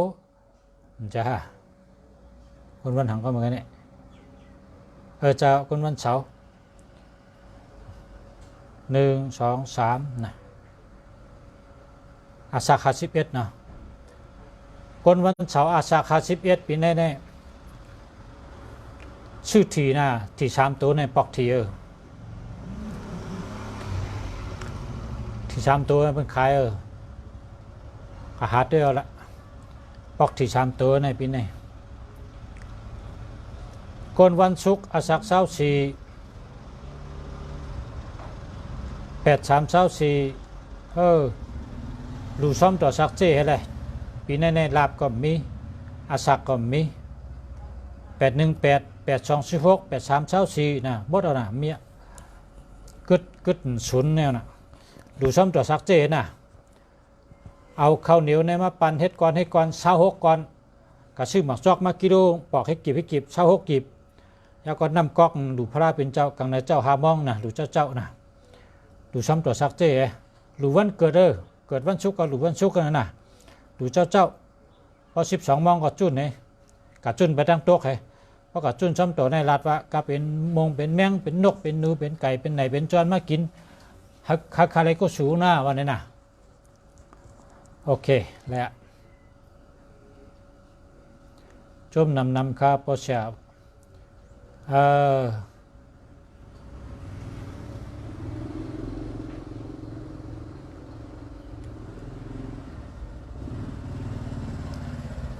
พาราเป็นพาราหัวแล้ววะนำหนาวฮอดแน่กะโกนวันพัดอาศัก33 ปีในนะแต่ไรครบกันแต่ก็เก่าที่ผัดกันหึงนะคุกจะไรกันขึ้นได้อยู่ๆขึ้นมาคบกันปีนี้โกนวันพัดอาศัก33เนี่ยเงินเก่าอันเปิ้นยิ้มกับเปิ้นมาเต้นขึ้นปีนี้ก็หักเก่าผัดกันกะขึ้นมาคบกันปีนี้แต่ก็เก่าผัดกันกว่าขึ้นมาหันกันปีนี้เสมกาลายใบพระรามยัดนะลายกับใบพระรามยัดเหมือนจังรอยชุดเทพเขารอยคำตีเลยตีมีพระรามยัดลายกับดูกับใบปีนี้เพราะว่าก็สุรีลายใบเหมือนเจ้ายัดเหมือนเจ้ายัดเหมือนเจ้าหลังเท่านั้นนะมีกับมีหมุนลายก็สุยาปีนี้ลายใบพระเป็นเจ้าอันยัดลายใบปุกโกทูปุกโกยัดยานยัดลายหลู่ลายตันได้เกี่ยวได้ซื้อได้ยัดได้ก็หลีได้ก็เหมยก็น้ำได้ก็เก่าก็มาเลยว่าหลีกูเมียวนั่นน่ะตัวเกี่ยวใจเกี่ยวชื่อเสียงก็หลีก้นหักก็น้ำก้นจอยก็น้ำก้นวันพัดอาศัก33อยู่บน2 นิ้วกันเนี่ยหลีทั้งหมดก้นวันพัดอาศัก33 ปีในไว้เจอเกี่ยวพอลูกมาในยุ่มเหโคเหลาดว่าข้าได้เป็นคนหลับดีทวนปีนี้ข้าได้เป็นคนโจดีทวนปีนี้ข้าได้เป็นคนกามดีทวนข้าเป็นคนหลับดีทวนเงินในไรดีนะปีนี้ได้เงินดีเมื่อได้เงินดีเอาโลเงินในมากูไผ่กูตั้งหลับก็ดีโจก็ดีเมตตาก็ดีนะแต่ก็ดีก็นำหน้าเนี่ยรัดจะไหนที่นะรัดต่อตัวเก่านั่นนะพอลูกมายุ่มโคให้รัดจะไหนนะไล่ลับดีกูว่าเนอะคนเขาในปลุกมาในเป็นเฮ็ดให้ใจจ่อแล้วก็รัดความดีนะเมื่อในวันดีเมื่อในลับดีเมื่อในได้เงินดีว่าในกูวันนะลาบเขาอีกมากกูวันนะเผลอว่าหังก็อย่าไปจารับนะกันเลยเนี่ยลูกอ่อนจ้าก็อย่าไปจารับผมไม่หลากันก็อย่าไปจารับนะไว้เจอเกี่ยวกันเจ้าในลำลองสุดหลวงหมออยู่หมอกินเลยว่าขลับดีหมออยู่หมอเศร้าหมอไว้เจอหมอไว้เจอหมอทิ้งเจอไว้เจอเกี่ยวลาบในเขามือเขาเกี่ยวว่าพิษกันในมันเขาไหลลาบพอเขายุ่มโคในเขาเลยเงินดีเลยลาบดีรัดต่อกันหมอเฮ็ดก็กันลีเฮ็ดก็กันหมออยู่ก็เร็วก็รัดต่อเจ้าเก่าพออยู่จำเปิ้นก็หมอให้ก็เปิ้นหมออยู่จำเปิ้นหมอรัดต่อเปิ้นหมอเข้าออกเปิ้นติดทิ้งใจไรนะคนไทยในเป็นว่าคนฉลาดเป็นผู้ควบคุมอารมณ์ได้ดีเนี่ยว่าคนนั้นทิ้งใจได้ดีเนี่ยเป็นคนรักแหลมเหลือเปิ้นเนี่ยว่าคนนั้นทิ้งใจไรปันใจในมันปันไม่เพราะไว้ใจดีแต่เฉยไว้ใจเกี่ยวแต่เฉยไว้ใจซื่อนะตอกจากนี้อัดดัดตรงแสเลนิดตอกจากนี้คุณตรงดินแสติดคุณเลนแสชิดเดินแสชิดนะแสโกตรงแสมีตัว6นะมีตัว6 1 2 3 4 5 6คนวันศกยาอาศัก34นั่นนะตั้งไม่นำตั้งปีพี่นายตั้งไม่นำเอาช็อกดินยอกเอากลยอกซื้อยอกกับเป็ดรองน้ำให้นะฉะนั้นปนตั้งไม่นะ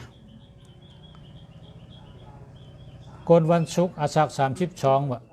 32ในก็อาศักสุ่งนะอาศักมีไงดูซ้อมต่อซักเจ้เห็นนะ ก็ซื้อข้าวเหนียวมากิโลมาปั่นเฮ็ดก้อน34ก้อนก็ซื้อหมักจอกมาโลมาปอกให้กีบ34กีบแล้วก็นำก๊อกหลูพระเป็นเจ้าเกิดวันศุกร์ก็หลูวันศุกร์นะหลูกันเนเจ้าหาบ้องพอ12มองก็จุ่นกับถอกไปตั้งโต๊ะเฮกะลัดว่านกมากินหนูมากินไก่มาไหนมาจอนมากินมงแมวมากินหากอะไรก็สูงค่ะว่าฉะนั้นนี่นะเดี๋ยวคนวันติดอาสัก46เนาะ46ชิดงาลีเลเสชิดเข้าลีเลเสชิดงาลีเลเสเลเสก็คือตัว6นะตัว6วันติด1 2 3 4 5 6คนวันติดอาสัก46ปีนี้ได้ก็เก่าก็เลยขึ้นหอบกันได้เก้ามือก็มีน้ำเงินนั้นเป็นกู้กว่าหึงหนาวเป็นก็มัดแตนปีเนี่ยเป็นว่าเป็นคนโจดีเป็นคนลาบหลีตั้งปีน่ะชื่อเสียงก็ดีคนหักก็น้ำ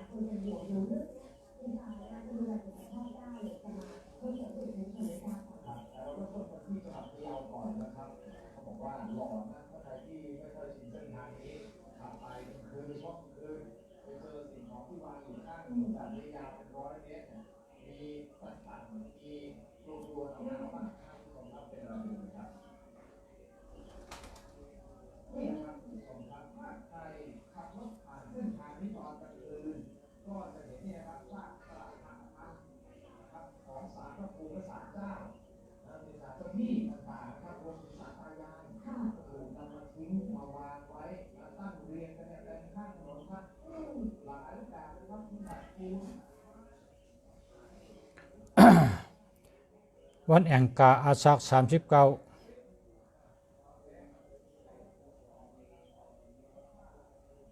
คือตัว7เนาะ1 2 3 4 5 6 7คนวันอังกาอาสัก39นี่ไม่โจยนะไม่โจยโจมดีนาเฮินสุกสักตั้งปีปีนี้แล้วก็ได้เตียนเพียงแต่ง41ต้นนะ42ต้นเนี่ยได้กบให้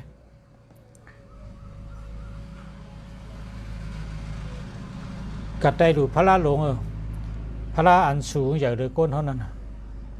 นะพอไปเต้นเพลงแต่งเมื่อเราก็เอามือเขาเนี่ยจี้ใส่เพลงแต่งว่า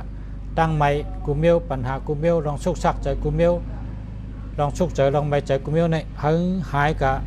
หึงรับกว่าหึงวอดกะมันหนังไพ่รับเนี่ยเสียกำคาแล้วก็สาธุให้ไหนน่ะเฮ็ดจังนั้นครับ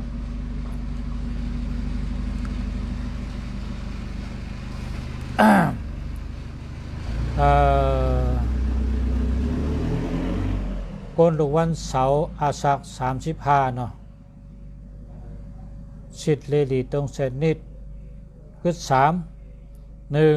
2 3เมื่อไก่ตัวอ่ำจ้าคนวันเสาร์เนี่ยคนวันเสาร์อาสัก35ในปีนี้ได้ปอกถีนั่นน่ะชื่อถี3ตัวเป็นใครกระเริ่มหัวกระหางไปปอกถีถีปอกได้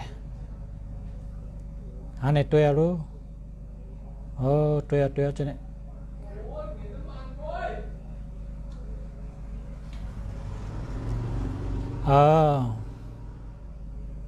ยินชมค่ะประชายินชมค่ะขอบใจค่ะวันศุกร์อาสัก43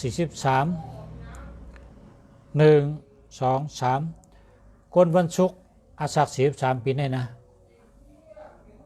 จูก็ดีลาบก็ดีเงินการเงินก็ดีนาเฮิรนก็ดีครับอยู่ดีกินวันทั้งปีครับตัวเกี่ยวใจเกี่ยวทั้งปีครับเพราะใครกล้าก็แต่ไรปีนี้ไรกล้านะเพราะใครกล้าก็อะไรปีนี้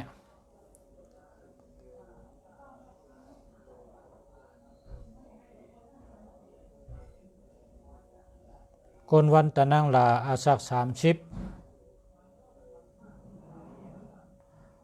8 3 4มี6เนาะ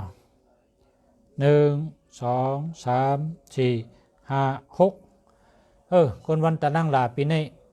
ชื่อที กูปัดนะที่ปอกทีพินิจคนวันศุกร์อาสัก23คนวันศุกร์อาสัก23 8 2 16มีเจ็ดเกิดวันศุกร์เนาะมาชมคะ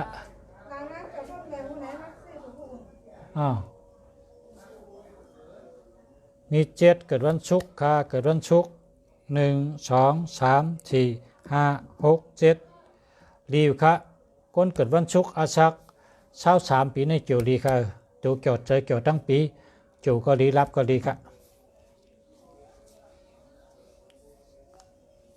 แล้วเนาะเขาย้ำแล้วครับพอมีพี่น้องเขามาพกคบกันแทงนะขอบใจกูก็กูคนยินจมใหญ่ๆน้ำค่ะย้อนชูเหบพอมีพี่น้องพุทธมินกูก็กูคนย้อนให้